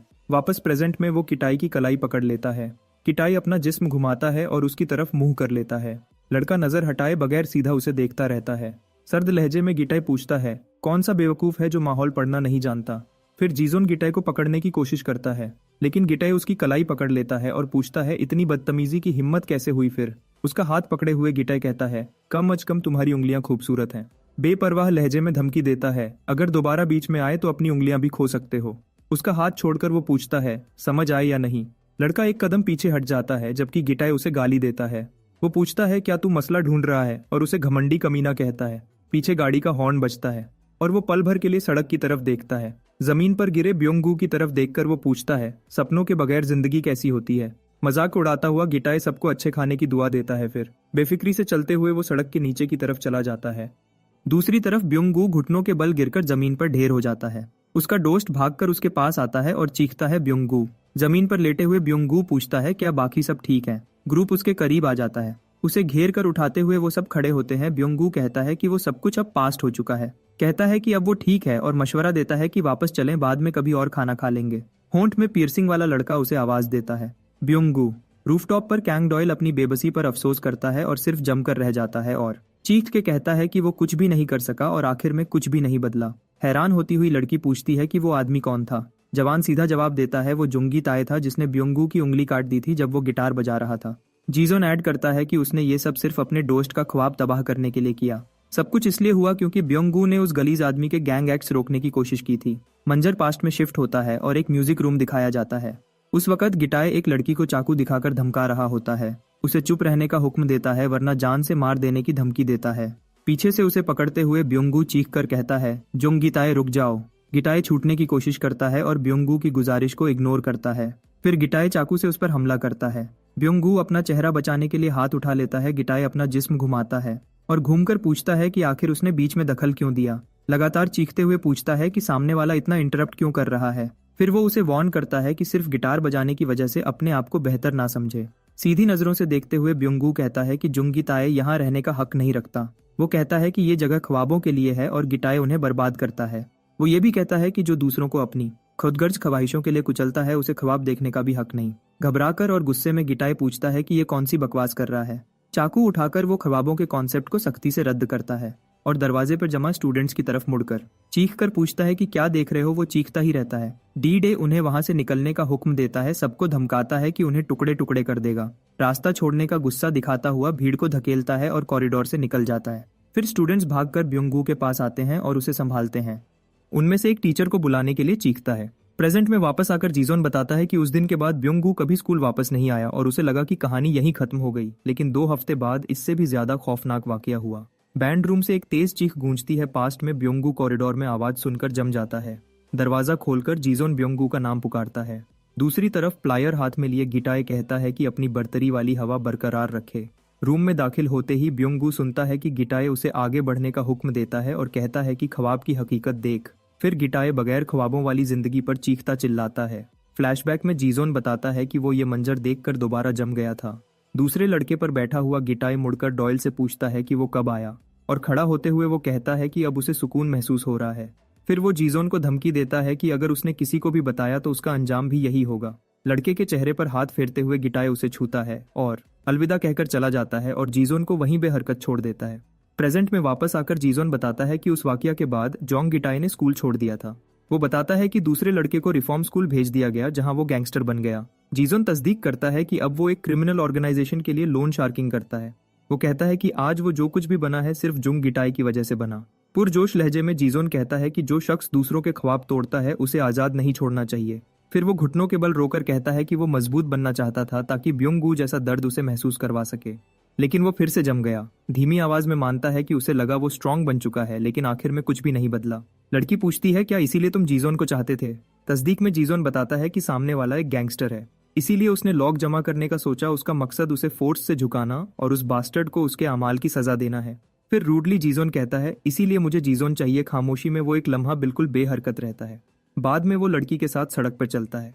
वो कहती है कि वो हालात समझती है लेकिन याद दिलाती है कि सामने गैंगस्टर है। वो पूछती है कि क्या बदला लेना बहुत ज्यादा खतरनाक नहीं होगा। डॉयल की कहानी का एक हिस्सा उसे बहुत गहरा छू गया था। ये ख्याल कि जो शख्स किसी का ख्वाब तोड़ता है उसे आजाद नहीं रहना चाहिए। बिना नजर हटाए चलते हुए जीजोन कहता है कि यह पर्सनल बदला नहीं बल्कि इंसाफ है। एक और वक्त एक लड़की येना को याद दिलाती है कि उसकी बर्थडे करीब है। क्लासमेट पूछती है क्या उसने डेट याद रखी है और क्या वो पार्टी देगी और कहाँ देंगे। फिर वो पूछती है क्या येना जीजोन को भी बुलाएगी और दिल में सोचती है कि शायद वो अजीब महसूस करे। लेकिन उसकी दोस्त तसल्ली देती है कि वो उसकी बर्थडे पर उसे इग्नोर नहीं करेगा। गैंगस्टर जुंग गिटाए का प्रेजेंट एंट्रेंस या जीजोन के अंदर जस्टिस वर्सेस रिवेंज कॉन्फ्लिक्ट को और डीप ले जाते हैं। फिर उसकी फ्रेंड विंडो की तरफ इशारा करती है और बताती है कि जीजोन बाहर खड़ा है। बाहर कोर्टयार्ड में जीजोन आर्यम के साथ चल रहा होता है। एक लड़की पूछती है क्या ये नेक्स्ट क्लास वाली हन आर्यम नहीं है जो बोलती नहीं। 2 लड़के उन दोनों के पास आते हैं और गुड मॉर्निंग कहते हैं। येना को बुरा लगता है और वो सोचती है कि आर्यम इतनी अटेंशन का मरकज क्यों बन रही है। फिर वो मुंह फेरकर खुद से कहती है कि मुझे क्या फर्क पड़ता है। बाद में कुछ लड़के जीजोन से कहते हैं कि उनके लिए स्कूल लंच ले आए। वो कहते हैं कि सिर्फ ब्रेड से पेट नहीं भरता। इसी वक्त आर्यम दरवाजे पर आती है और एक लड़का पूछता है कि वो क्यों आई है। बैग पकड़े आर्यम कहती है कि वो उनके साथ लंच करना चाहती है। जीजोन उसे देखकर थोड़ा हैरान होता है। एक लड़का तुरंत कहता है कि हाँ बिल्कुल कर सकती है। फिर वो आर्यम को घूर कर देखता है और पूछता है कि क्या तुमने अभी बात की है और ये क्या हो गया है। लड़के पैक्ड लंच देखकर खुश हो जाते हैं और पूछते हैं क्या ये तुमने खुद बनाया है। आर्यम उन्हें खाना ऑफर करती है और वो खुशी से ले लेते हैं। दूर से येना उन तीनों को देखती रहती है। दूसरी तरफ गिटाए फोन पर होता है। वो एक औरत से बात कर रहा होता है, डेडलाइन कंफर्म करता है और पैसे ट्रांसफर करने को कहता है। जब औरत बताती है कि उसका हस्बैंड वापस आ रहा है तो गिटाए फोन बैंड कर देता है। वो आगे चलकर एक दरवाजे के पास पहुंचता है। दरवाजे पर लगा हुआ बिजनेस कार्ड देखता है और उठा लेता है। अंदर जाकर अपने बॉस को बताता है कि मैं वापस आ गया हूँ। तीन जवान लड़के उसे घूर कर देखते रहते हैं। वो बात करते हैं कि ये कितना स्ट्रांग है और इसने कार्ड भी उठा लिया। एक कहता है क्या गैंगस्टर को रिक्रूट करना सही आइडिया है, दूसरा कहता है डर की कोई बात नहीं, ये सोसाइटी का कचरा है। एक आदमी धीरे से मुड़ता है और पूछता है तुमने क्या कहा। वो दोबारा बोलता है कैंसर ऑफ सोसाइटी कचरा। किम जिन वू ये सुनकर पलट कर देखता है। रूम का बॉस हैरानी से पूछता है ये लड़के कौन हैं। उसका बंदा बताता है कि ये गैंगस्टर्स के बारे में बात कर रहे थे। बॉस पूछता है क्या ये हमें कह रहे थे। लड़का डिफेंसिव अंदाज में कहता है हम तो छोटे बिजनेस ओनर्स हैं, टैक्स देते हैं। बॉस पूछता है फिर हम तुम्हें गैंगस्टर क्यों लगते हैं। लड़का चुप हो जाता है। दिल में वो सोचता है कि ये तो बिल्कुल गैंगस्टर जैसे ही लगते हैं। बॉस पास आकर पूछता है चुप क्यों हो और क्या अकेले होने आए हो। लड़का पीछे हटकर जल्दी से इनकार करता है। गिटाई बिजनेस कार्ड दिखाता है और पूछता है क्या ये तुम्हारा है। लड़का हाँ कहता है और बताता है कि वो इसीलिए आए थे कि ये कार्ड दें। गिटे कार्ड को देखकर पूछता है कि ये हाउंड डॉग क्या चीज है। बॉस उसकी बात काटकर कहता है कि उसने ये नाम पहले ही सुना हुआ है। बॉस बताता है कि वो इस नाम से वाकिफ है। रूम में मौजूद एक और आदमी कहता है कि यह डक का बिजनेस है। बॉस कंफर्म करता है कि डक का काम गैम्बलिंग का है। वो बताता है कि ये एक जगह होती है जहां फाइट्स पर बेट्स लगती हैं। यंग मैन हाँ में सर हिला देता है। इस बात से समझ आ जाता है कि वो स्किल्ड लोगों को रिक्रूट करते हैं ताकि पैसा कमाया जा सके। किम सोचता है कि क्या हाउंड डॉग चलाने वाले असल में गैंगस्टर्स हैं। फिर उसे एहसास होता है कि वो खुद एक गैंगस्टर के बिजनेस का हिस्सा बन चुका है। दूसरी तरफ डॉयल जीजोन से मिलता है और पूछता है कि क्या तुम मोटरसाइकिल चला सकते हो। जीजोन हैरानी से पूछता है क्यों। डॉयल बताता है कि उसके पास बाइक है और उसे चलाने के लिए मदद चाहिए। आर्यम पूछती है कि जीजोन को क्यों चलानी होगी। फिर डॉयल आराम से बताता है कि जिम क्लास में उसका एंकल ट्विस्ट हो गया था।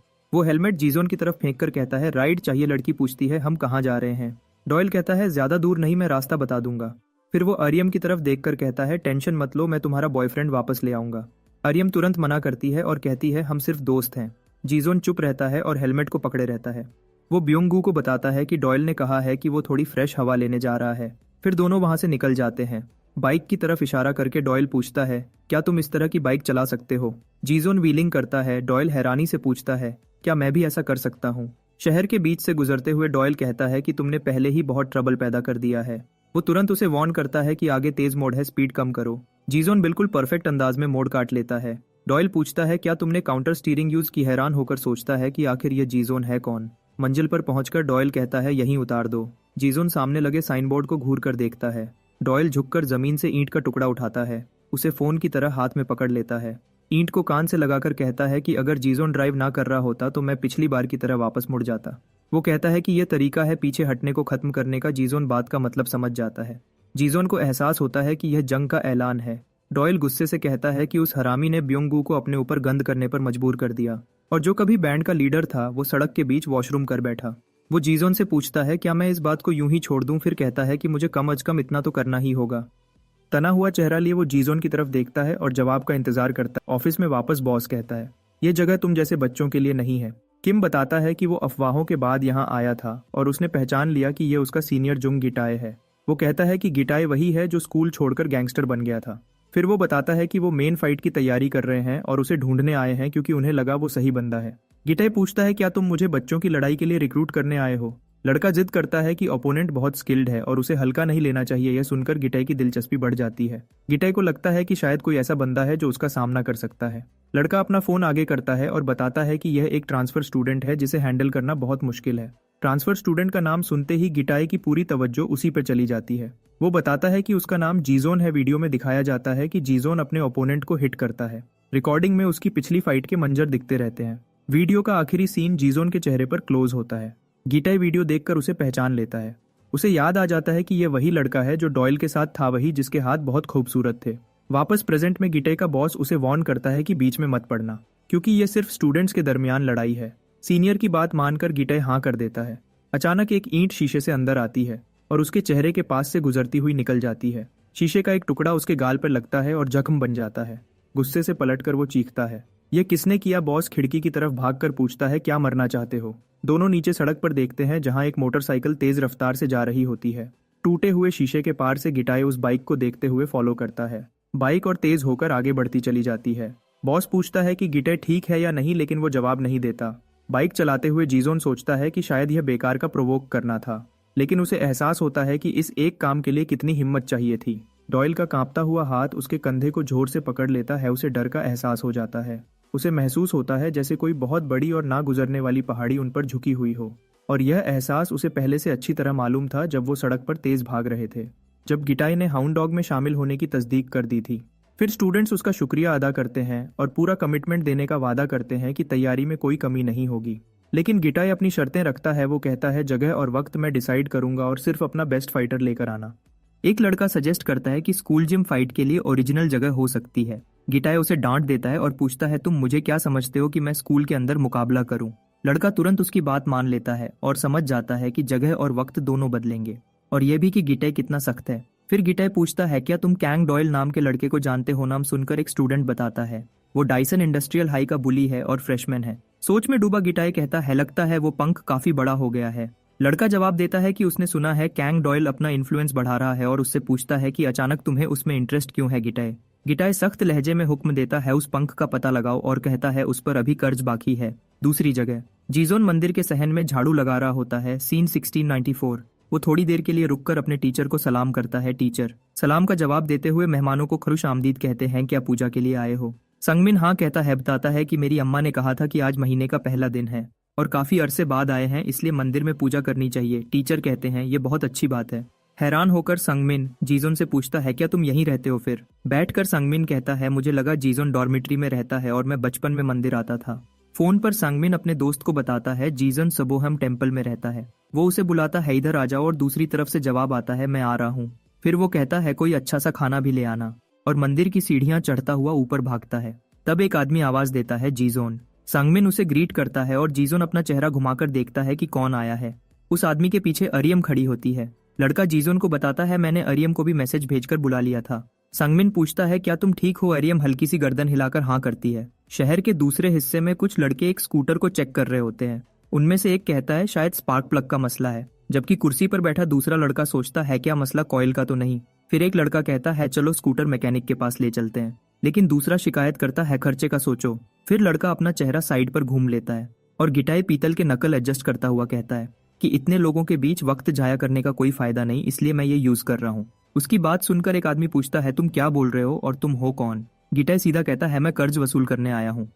दूसरा आदमी कहता है लड़ने से पहले अपनी पहचान बताओ इसी वक्त। गिटाई बिना किसी वार्निंग के उसके चेहरे पे मुक्का मार देता है। आदमी जमीन पर गिरकर कराहने लगता है। डर के मारे ग्रुप का एक और बंदा पूछता है यह है कौन। जवाब देने के बजाय गिटाई उस लड़के के चेहरे पर भी मुक्का जमा देता है। वो भी गिर जाता है। अब सिर्फ एक ही बंदा खड़ा रह जाता है। वो ब्रास नकल्स देखकर कहता है इसका असर बहुत खतरनाक है। गिटाई उस आखिरी लड़के को देखते हुए कहता है यह प्रैक्टिस के लिए परफेक्ट पंचिंग बैग बन सकता है। गिटाई उसे गंदी गाली देता है। लड़का गुस्से में धमकी देता है कि मैं तुम्हें खत्म कर दूंगा। मुस्कुराते हुए गिटाई कहता है यह लोग अभी तक समझे ही नहीं। लड़का चीखता है बकवास बंद करो और दौड़कर कहता है ऐसे आदमी को सिर्फ एक हिट चाहिए। वो मुक्का मारता है लेकिन गिटाई साइड हो जाता है और मौका मिलते ही गिटाई सीधा उसके चेहरे पर मुक्का मारता है और तुरंत दूसरा मुक्का भी जमा देता है। लड़का लड़खड़ाकर पीछे हटता है। चेहरा खून से भरा होता है। गिटाई मुस्कुराता है और कहता है कोशिश करो मुझे मारने की। मुश्किल समझकर भी लड़का चैलेंज कबूल करता है। काफी मजबूत स्टांस लेकर कहता है आओ। लड़का कहता है मैं दिखा दूंगा कि सिर्फ जिस्म का साइज दिखाने वाला कितना दूर जा सकता है, और खुद को तैयार करता है। आखिरकार डॉयल रिएक्ट करता है और मेटल पाइप उठाता है। वापस उस मंजर में ग्रीन ट्रैक सूट वाला आदमी पहले ही जमीन पर पड़ा होता है। उसे देखकर गिटाई कहता है अगर तुम स्लो हो और सिर्फ डिफेंस पे फोकस करो तो फिर कुछ नहीं हो सकता। डॉयल पाइप को सर के ऊपर उठाता है और पूरी ताकत से नीचे मारता है और गुस्से में चीखता है मर जा, लेकिन गिटाई बाजू क्रॉस करके वार रोक लेता है। वो सीधा कैंग डॉयल की तरफ देखकर पूछता है क्या तुम रेडी हो। डॉयल खामोशी से उसकी आंखों में देखता रहता है। पाइप पकड़ते हुए जोंग गिटाई दोबारा पूछता है कैंग डॉयल क्या तुम तैयार हो, और फिर जोर से डॉयल का नाम पुकारता है। उसकी हिम्मत को चैलेंज करते हुए कैंग डॉयल पूरी कोशिश के साथ सामने खड़ा होता है। गिटाई कहता है तुम अभी भी वही कांपते हुए डरपोक हो, लेकिन डॉयल पाइप उठाकर गिटाई से कहता है चुप हो जा। जोंग गिटाई कसम खाता है कि डॉयल उसे कभी हरा नहीं सकता, न जिंदगी में न मौत में, और उस पर इल्जाम लगाता है कि तुम सिर्फ खड़े देखते रहे जब ब्योंगू की उंगली काटी जा रही थी। डॉयल इस पूरी सिचुएशन को गाली देता है, लेकिन इस बेइज्जती का कोई असर उस पर नहीं होता। गिटाई हुक्म देता है घुटनों पर आ जाओ। कैंग डॉयल मान लेता है, जबकि गिटाई कहता है यही तुम्हारी असल जगह है। कुछ ही देर बाद गिटाई कहता है सर उठाओ और पूछता है तुम्हारी हिम्मत कैसे हुई पाइप उठाने की। इसी पल वो डॉयल के सर पर वार करता है। उसे सजा देता है कि तुमने सीनियर के खिलाफ खड़े होने की हिम्मत कैसे की। वो फिर हुक्म देता है सर उठाओ और सीधा उसके चेहरे पर मारता है और उसे कीड़ा कहता है। कैंग डॉयल जमीन पर गिर जाता है। जोंग गिटाई चीखता है रहम की भीख मांगो। सर झुकाए कैंग डॉयल जोंग गिटाई के सामने सरेंडर कर देता है। दूसरी तरफ एक पुरसुकून मंदिर में इबादत करने वाले मूर्ति के सामने दुआ कर रहे होते हैं। आर्यम एहतियात से सबको खाना सर्व करती है। वहां मौजूद एक आदमी कहता है मैंने तुम्हें पहले यहाँ नहीं देखा। वो जवाब देती है, यह हमारी पहली दफा है। आदमी कहता है, ओके हाँ आया करो फिर। बर्तन धोते हुए सुंगमिन जीजोन से कहता है, अरियम को यहाँ का माहौल पसंद आ रहा है। वहीं भारी बकेट उठाता हुआ एक और लड़का शिकायत करता है कि सारी मेहनत वही कर रहा है। एक मंक सबकी तारीफ करता है, लेकिन संगमिन कहता है, कम अज कम खाने के लिए तो काम करना चाहिए। मंक कहता है, मैं तुम्हें ज्यादा दफा बुलाना चाहता हूँ, और कहता है जाने से पहले आराम कर लो जब रात हो जाती है। उनमें से एक कहता है, दिन बहुत जल्दी गुजर गया और यहाँ आना फायदेमंद रहा। दो लड़के जीजोन से पूछते हैं, क्या हम कभी कभी यहाँ मदद के लिए आ सकते हैं। उनमें से एक कहता है, यह जगह दिल को सुकून देती है। सुंगमिन मजाक करता है, तुम तो मंक बनने जा रहे हो। थोड़ी देर बाद सुंगमिन खुद सोचता है, क्या मुझे यही रास्ता चुन लेना चाहिए। अचानक आग की चीख गूंजती है और सब घबरा जाते हैं। जीजोन और उसका दोस्त बाहर भागते हैं, ये देखने के लिए कि शोर कहाँ से आ रहा है। एक मंक पहले ही आग बुझा रहा होता है। कोई कहता है, शायद सिगरेट के बट की वजह से आग लगी। एक आदमी लोगों की लापरवाही पर अफसोस करता है। मंक उन्हें तसल्ली देता है, कम अज कम वक्त पर आग देख ली गई। फिर उसने सबको काम करने की कोशिश की, लेकिन सुंगमिन ने कहा कि मैं वाकई बहुत डर गया था। एक लड़के ने कहा कि मेरी जिंदगी के करीबन 10 साल कम हो गए, और संगमिन ने दोबारा कहा कि यह एक बड़ी तबाही बन सकती थी। उसी लम्हे जीजोन ने कुछ अजीब चीज नोटिस की। दरवाजे पर एक हाउंड डॉग का बिजनेस कार्ड लगा हुआ था। एक लड़के ने कार्ड की तरफ इशारा करते हुए कहा कि यह पहले यहाँ नहीं था। उसी वक्त कैंग डॉयल का जख्मी साया नजर आया, जो जीजोन से भीख मांग रहा था कि मेरे पास मत आना। कैंग डॉयल बार बार गुजारिश करता रहा कि जीजोन उसके करीब ना आए। फिर एक गाड़ी के अंदर चश्मा पहने आदमी ने अपने सबॉर्डिनेट से पूछा कि क्या मैच की तैयारी हो चुकी है। सड़क पर खड़े जवान ने तस्दीक की कि दोनों साइड्स तैयार हैं, और कहा कि मैच गैंगस्टर और ट्रांसफर स्टूडेंट के दरमियान होगा। गाड़ी के बैक सीट से आदमी ने पूछा कि क्या गैंगस्टर का नाम जोंगी ताए है। साथ बैठी औरत ने लाइटर मांगते हुए कहा कि वो डिसेंट इंडस्ट्रियल टेक्निकल स्कूल से है। गाड़ी आगे बढ़ी तो आदमी ने पूछा कि वो किस गैंग से ताल्लुक रखता है। जवाब मिला कि वो जयोक्टो एसोसिएशन का मेंबर है, और आदमी ने धीरे से गैंग का नाम दोहराया। लेकिन सड़क पर खड़े जवान ने बात काटकर कहा कि वो भी उन्हीं के कंट्रोल में है। उसने बताया कि गिटाए पूरे जोश के साथ मैच में उतरना चाहता है। आदमी ने सोचा कि क्या जी ओक्डो एसोसिएशन गेम को स्ट्रांग बनाने के लिए प्लेयर्स भेज रही है। फिर उसने माना कि इस मौके को ठुकराना नामुमकिन है, क्योंकि यह चांस बहुत बड़ा है। उसने जवान को हुक्म दिया कि मैच का ऐलान सब जगह करे और पूरी प्रमोशन करे। लेकिन जवान ने पूछ लिया कि बॉस किस साइड पर है। उसे बेवकूफ कहकर आदमी ने कहा कि जाहिर है वो जोक्टो एसोसिएशन को सपोर्ट करता है। फिर मंजर दरख्तों की छांव की तरफ शिफ्ट हो गया। फिर जीजोन जंगल के रास्ते पर भागता हुआ आगे बढ़ा। घने पौधों के बीच से गुजरते हुए उसने अपनी रफ्तार बरकरार रखी। एक ऊंची जगह पर पहुंचकर लड़के ने हाई किक के साथ अपना बॉडी स्ट्रेच किया। तैयारी करते हुए उसने कहा कि वो हर हाल में पूरी ताकत से लड़ेगा। उसने कहा कि वो इतना स्ट्रांग बनेगा कि कोई उसे दोबारा धमका ना सके। लेकिन थोड़ी देर बाद उसके दोस्त आ गए और बोले कि मंक ने उन्हें बता दिया था कि वो यहाँ होगा। एक ने कहा कि चढ़ाई का सफर वर्थ था, और दूसरा चॉकलेट मांगने लगा। अरियम कांपते हुए अपनी सांस संभालने लगी। संगमिन ने जीजोन से कहा कि आज का दिन बहुत इंपॉर्टेंट है, और दूसरे लड़के ने कहा कि वो फिक्र की वजह से आया है। एक दोस्त ने वादा किया कि वो ओपोनेंट चाहे जो भी हो पूरी ताकत से चीयर करेगा। आर्यम ने भी तस्दीक की कि वो भी उसके लिए चीयर करेगी। दोस्तों की यूनिटी ने उसे मजबूत कर दिया, और जीजोन ने बोल्ड जवाब दिया। जब वो फाइट की जगह पर पहुंचे, उनमें से एक ने आगे इशारा किया और कहा कि माहौल बहुत ज्यादा इंटेंस है। जगह देखकर संगमिन हैरान रह गया और समझ गया कि लड़ाई यहीं होने वाली है। बगैर वजह समझे एक और लड़का कांपने लगा और पूछा कि क्या जीजोन ठीक है। उसने कहा कि उसका दोस्त बिल्कुल भी हेजिटेट नजर नहीं आ रहा।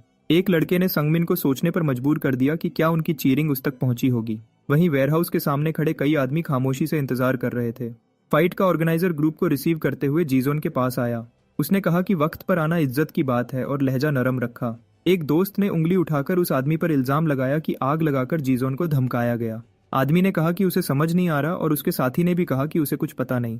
और जीजोन को मशवरा दिया गया कि डिटेल्स छोड़कर सिर्फ फाइट पर फोकस करे, और दोस्त गुस्से में रह गया। ऑर्गेनाइजर ने बताया कि मुकाबले का माहौल बहुत गर्म है और सबकी एक्सपेक्टेशंस बहुत ज्यादा हैं। उसने जोर दिया कि ओपोनेंट को हल्के में ना लिया जाए और जीजोन अपनी पूरी ताकत से लड़े। फिर किसी ने चीख कर गेट खोलने को कहा। जैसे ही गेट खुला, जीजोन और उसके दोस्तों ने वेयरहाउस के अंदर देखा। भीड़ लगातार शोर मचा रही थी। बेचैन और जोश से भरी आवाम को देखकर उन्होंने माहौल का बोझ महसूस किया। दूसरी तरफ से किसी ने जीजोन का नाम पुकारा। पीठ की तरफ से खड़े जुंग गिटाई ने खुद कहा कि वो उसका इंतजार कर रहा है। आहिस्ता मुड़कर गैंगस्टर ने कहा कि जीजोन को डॉयल की वजह से उसे पहचान लेना चाहिए। अपने मुकाबले के सामने खड़े होकर लड़के ने अपना स्टांस मजबूत किया। उसे वहां देखकर आर्यम हैरान हुई और संगमिन ने पूछा कि क्या तुम उसे जानती हो। एक लड़के ने सच बताया कि जुंग गिटाई एक गैंगस्टर है, जिससे पूरा ग्रुप शॉक में आ गया। गिटाई ने ऐलान किया कि आज जो शुरू किया था उसे खत्म करने का वक्त आ गया है, और उसका एतमाद वाजह था। लेकिन पहले उसने कहा कि एक खास मेहमान दिखाया जाएगा जो जीजोन को क्रश कर देगा। जब चीज सामने आई तो जीजोन और आर्यम दोनों ने सांस रोककर देखा। बीच में जंजीरों से बंधा कैंग डॉयल ने कहा कि जीजोन को यहाँ नहीं आना चाहिए था, क्योंकि वो नहीं चाहता था कि उसे इस हाल में देखा जाए। दोबारा गुजारिश करते हुए उसने कहा कि जीजोन चला जाए। आर्यम ने अपना मुंह ढककर बेचैनी से डॉयल को पुकारा। उसके दोस्त हैरान होकर पूछने लगे कि क्या हो रहा है और वो इस हाल में क्यों है। ठंडी आवाज में गिटाई ने जीजोन से पूछा कि क्या उसे मालूम है कि डॉयल इस हालत में क्यों है। मंजर के सामने खामोश खड़े जीजोन कोई जवाब ना दे सका। जुंगीताई ने अपनी सारी तकलीफ का बदला लेने का वादा करते हुए पूछा कि क्या जीजोन वाकई उस आदमी को बचाना चाहता है। उसने बताया कि जंजीरों की चाबी उसकी जेब में है और वादा किया कि अगर वो हार गया तो चाबी दे देगा। लेकिन उसने जीत की सूरत में अपनी शर्त भी रख दी। इस बात से डरकर जीजोन के दोस्त फौरन रिएक्ट कर गए। सुकून से गिटाई ने कहा कि उनमें से कोई भी पैसों में दिलचस्पी नहीं रखता। फिर उसने ऐलान किया कि अगर वो जीता तो जीजोन की 2 उंगलियां काट लेगा और उसे चैलेंज दिया कि इस शर्त को कबूल करे। यह सुनकर उसके दोस्त दहशत में आ गए और शर्त को पागलपन करार दिया। उन्होंने लड़ाई रोकने की कोशिश की और कहा कि यह बिल्कुल कबूल नहीं और सामने वाला साफ तौर पर साइको है। हाँ, आर्यम ने सख्त लहजे में वार्निंग दी कि वो आदमी वाकई बेरहमी है। एक छोटा सा फ्लैशबैक सामने आया जहां डॉयल के हाथ कांप रहे थे जब वो मोटरसाइकिल को पकड़े हुए था। याद आया कि ब्युंगू गिटाई से इतना डर गया था कि उसने अपने कपड़े गीले कर लिए थे। वापस मौजूदा लम्हे में गैंगस्टर ने पूछा कि क्या जीजोन डर रहा है। मुखालिफ की दहशत को समझते हुए जीजोन ने महसूस किया कि वो दूसरों के जिस्म में लरजा पैदा कर देता है। लेकिन जैकेट उतारते हुए उसने कहा कि अब वो खुद को रोक नहीं सकता, जबकि दोस्त पूछते रहे कि क्या वो वाकई लड़ेगा। जोश भरी मुस्कुराहट के साथ जोंग गिटाई ने लड़के के स्टैंस को पसंद किया। अरीना के बीच में खड़े होकर जीजोन ने लड़ाई के लिए खुद को तैयार किया। उसके गिर्द भीड़ पागल होकर शोर मचाने लगी और उसके दोस्त फिक्र के साथ सब कुछ देखते रहे। दोनों एक दूसरे के सामने बीच में खड़े थे। सीन 1876। चारों तरफ से स्पेक्टेटर्स ने उन्हें घेर लिया। दोनों एक दूसरे के सामने बीच में खड़े थे। चारों तरफ से स्पेक्टेटर्स ने उन्हें घेर लिया। मेगाफोन के जरिए अनाउंसर ने ऐलान किया कि फाइट शुरू होने वाली है और सबको बैटिंग करने को कहा। पहला मुकाबला पेश करते हुए उसने जोंग गिटाई को अंडरवर्ल्ड का पावर हाउस कहा। फिर उसने जीजोन को ट्रांसफर स्टूडेंट बताया जिसने चैंपियन को हराया था। जीतने वाले के बारे में पूछकर अनाउंसर ने माहौल और भी गर्म कर दिया। काउंटडाउन शुरू हुआ और कंट्रोल रूम में चश्मे वाला आदमी हर चीज पर नजर रखे हुए था। 2000 से ज्यादा लाइव स्पेक्टेटर्स को देखकर उसने इवेंट की शानदारी पर तबसरा किया। उसने कहा कि स्टेज तैयार है और दोनों को कहा कि खून बहने तक लड़ाई करें। मुकाबला शुरू हुआ और जुंग गिटाई बगैर हिचकिचाहट आगे बढ़ा। उसने घुटने का वार सीधा जीजोन के सर पर किया, हमला शुरू करते हुए, लेकिन लड़के ने अगला अटैक ब्लॉक कर लिया और फौरन किक से काउंटर अटैक किया। फिर वो पीछे हट गया ताकि जगह बना सके। भीड़ जोश से चीखती रही। नया हमला तैयार करते हुए जोंग गिटाई ने अपना स्टांस एडजस्ट किया और लगातार पंचेस से बचाव करते हुए। जीजोन हर वार को गौर से फॉलो कर रहा था। उसकी स्पीड और स्ट्रेंथ एवरेज से ज्यादा थी, इसलिए वो अटैक्स की रफ्तार के साथ चल पा रहा था। उसने कभी बॉक्सिंग या मार्शल आर्ट्स नहीं सीखी थी। आम स्ट्रीट फाइटर के तौर पर जीजोन अपनी जबरदस्त बॉडी की वजह से आसानी से हराने वाला नहीं था। फिर जुंग गिटाई ने गुस्से में चिल्लाया, क्या तुम डर गए हो? बिना रुके आगे बढ़ता हुआ जीजोन ने सीधा पंच अगेंस्ट ओपोनेंट की पसलियों पर मारा। असर महसूस करते ही उसे समझ आ गया कि वॉर बिल्कुल साफ और इफेक्टिव था। तुरंत रिएक्ट करते हुए गिटाई ने जीजोन के चेहरे पर पंच मारा। बस इतना ही था, उसने कहा, जैसे छेड़ते हुए, और उसे आगे बढ़ने का चैलेंज दिया। दुश्मन की रिएक्शन स्पीड को देखते हुए जीजोन नेचुरली तौर पर ओपनिंग्स ढूंढने लगा। टेक्निक के बगैर भी मुखालिफ अपनी नेचुरल जिस्मानी ताकत से मुश्किलात पार कर रहा था और जीजोन बार बार हिट हो रहा था, लेकिन मजबूती से जवाब देते हुए। लड़के ने एक और किक गिटाई के चेहरे पर मारी। क्या यह मसाज था? जुंग गिटाई ने मजाक उड़ाता हुआ पूछा। क्या तुम वाकई सोचते हो कि इस तरह मुझे हरा दोगे? मैं तुम्हें हकीकत दिखाता हूँ, गिटाई ने चिल्लाते हुए हमला किया। दोबारा हिट होने पर जीजोन ने महसूस किया कि उसका गुस्सा कम होने के बजाय और बढ़ रहा है। भीड़ लगातार जुंग गिटाई का नाम पुकार रही थी। किसका पलड़ा भारी है? जीजोन के एक दोस्त ने पूछा। दूसरे ने कहा, उसका गार्ड टूटना शुरू हो रहा है। अपनी एनालिसिस जारी रखते हुए उसने कहा कि मुखालिफ का बॉडी साइज बहुत ज्यादा है और अगर जीजोन को भारी हिट लग गई तो अंजाम तबाहकुन होगा। एक ने समझाया कि जीजोन की स्ट्रैटेजी धीरे धीरे डैमेज जमा करके नॉकआउट करना है, जबकि गिटाई एक ही वार में जीतना चाहता है, अपनी जबरदस्त ताकत पर भरोसा करते हुए। मुकाबला देखते हुए अगर जीजोन हिट हो गया तो सब कुछ खत्म हो जाएगा, आर्यम ने कहा। लेकिन उसी वक्त कैंग डॉयल की आवाज गूंजी, जंजीरों में बंधा हुआ उसे पुकारते हुए। उसकी तरफ दौड़ते हुए आर्यम अरीना की तवज्जो से दूर चली गई। फिर डॉयल ने कहा, तुम्हें उसे रोकना होगा, तुम जीजोन को क्यों लाए हो? जीजोन के पास कोई और रास्ता नहीं था, उसने वजाहत की। उन्होंने मंदिर को आग लगाने की धमकी दी थी जहां वो रहता है। सब कुछ लानत हो, उसने गाली दी। मुझे आजाद करो, मुझे चाबी चाहिए, उसने दोबारा कहा। चाबी जोंग गिटाई के पास है, उसने याद दिलाया, समझाने की कोशिश करते हुए। मैं कोई तरीका निकाल लूंगा, डॉयल ने यकीन दिलाया। वो आदमी सांप जैसा है, उसने वार्निंग दी। तुम नहीं जानते वो क्या कर गुजरेगा। उससे इत्तेफाका करते हुए आर्यक ने खुद को संभालने की कोशिश की। दोनों फाइटर्स के दरमियान वार और जवाब शिद्दत के साथ जारी रहा।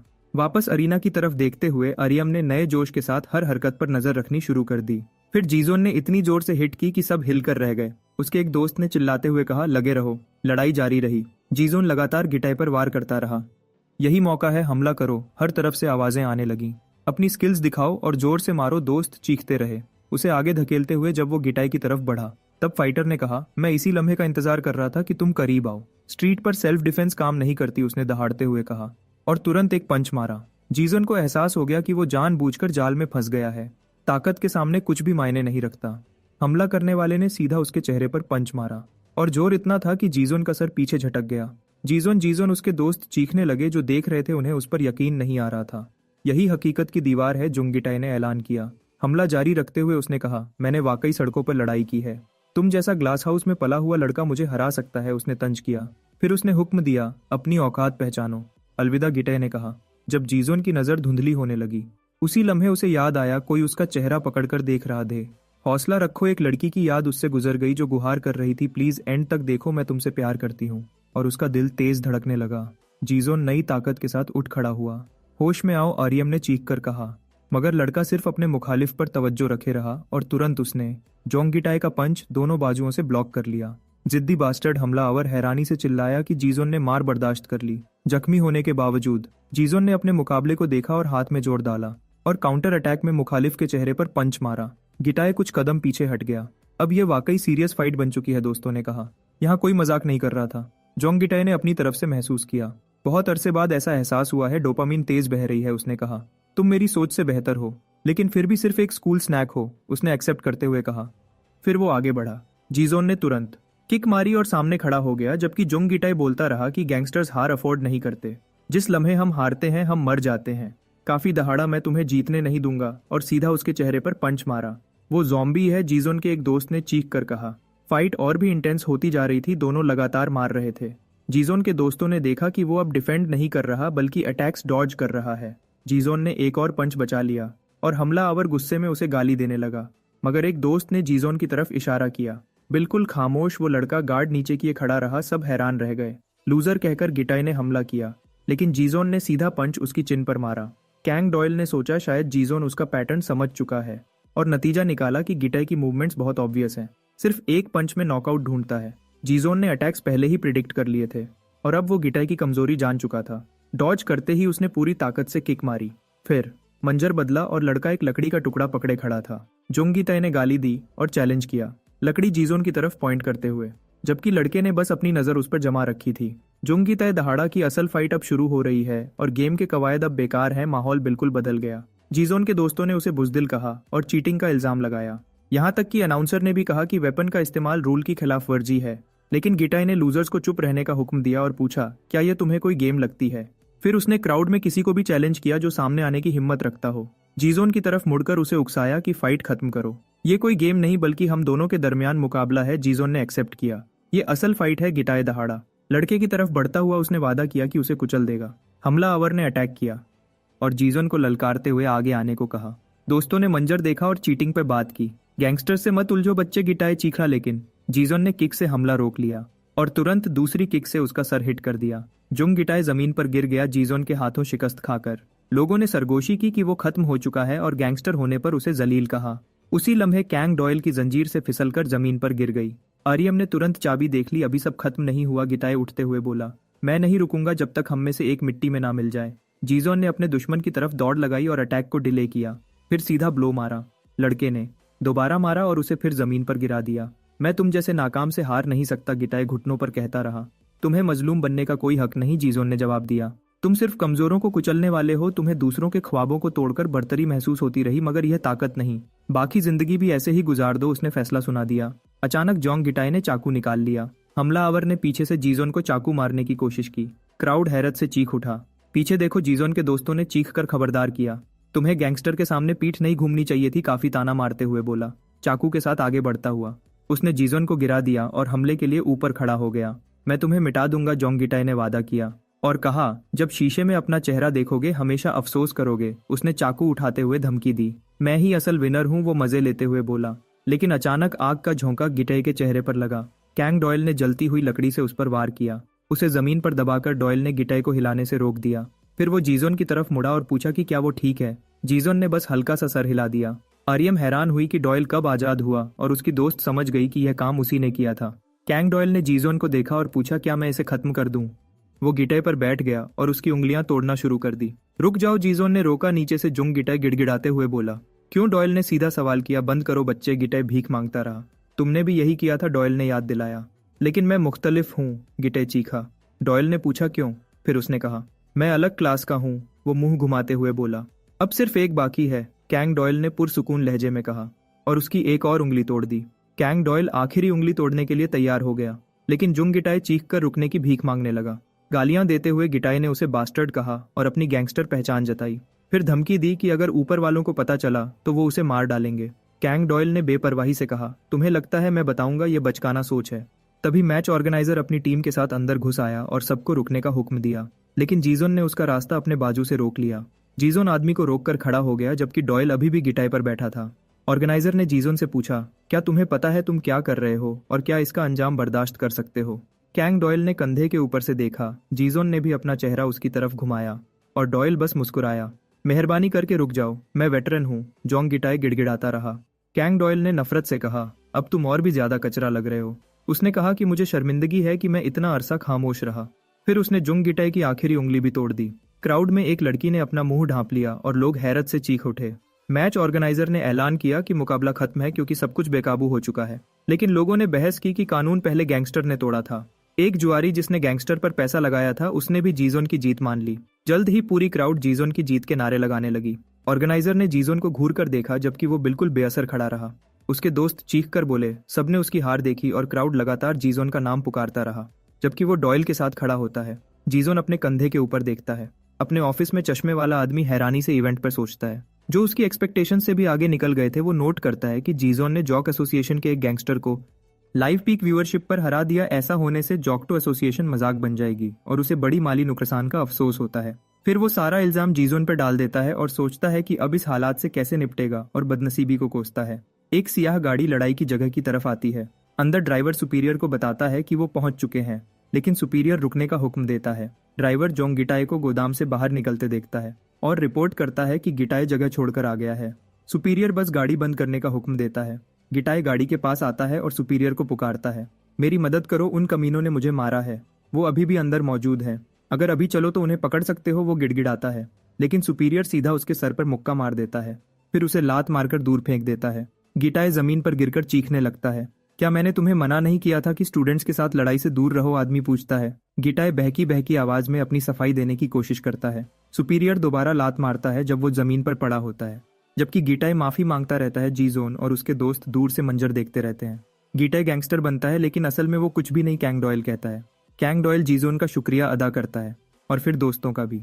लेकिन अरियम बीच में बोलती है, तुम सबको पहले मेडिकल ट्रीटमेंट की जरूरत है। वो हॉस्पिटल चलने पे जोर देती है, लेकिन डॉयल कहता है, मुझे सिर्फ कुछ दिन का रेस्ट चाहिए। फिर वो जीजोन के साथ चल पड़ता है, जैसे उससे कंफर्मेशन चाह रहा हो। फ्लैशबैक में जीजोन सोचता है कि वो कब उस शख्स को भूल पाएगा जिसके पास उसका दिल रोकने या तेज करने की ताकत थी। स्टूडेंट्स का एक ग्रुप सड़क पर चलता जा रहा है। क्लासरूम में टीचर कहता है, नींद मत लो। फिर दो लड़कियां अरियम के पास आती हैं और उससे सवाल करती हैं कि उसने जीजोन को फोन क्यों दिया, और उसे अजीब कहकर पॉइंट आउट करती है। फिर येना सीधा पूछती है, क्या तुम उससे डेट करना चाहती हो? अरियम जवाब देने में हिचकिचाती है, जिस पर येना उसे याद दिलाती है कि वो जीजोन के लिए उसकी फीलिंग्स जानती है। लेकिन अरियम कहती है कि यह सिर्फ डेट से ज्यादा है। दूसरी लड़की पूछती है, इसका क्या मतलब है? वो बताती है कि उसे जीजोन के लिए गहरी क्यूरियोसिटी महसूस होती है और वो उसके बारे में सब कुछ जानना चाहती है। फिर एक लड़की उस पर इल्जाम लगाती है कि वो धोखा दे रही है और जीजोन को फंसाना चाहती है। फिर वो अरियम को येना और जीजोन के रिश्ते की याद दिलाती है। अरियम दोबारा कहती है, हम सिर्फ बात कर रहे हैं। फिर येना उसके गाल पर थप्पड़ मारती है। वो चीख कर कहती है, खेल बंद करो, और कहती है, मैं जीजोन तुम्हें नहीं दूंगी। दोनों लड़कियां वहां से चली जाती हैं और उसे अकेला छोड़ देती हैं। हाँ, आर्यम अपना गाल छूती है और हल्की आवाज में कहती है, धोखेबाज। वो येना के बारे में सोचती है कि क्या वो थोड़ा सा भी रिग्रेट नहीं दिखा सकती थी। देखने का धन्यवाद।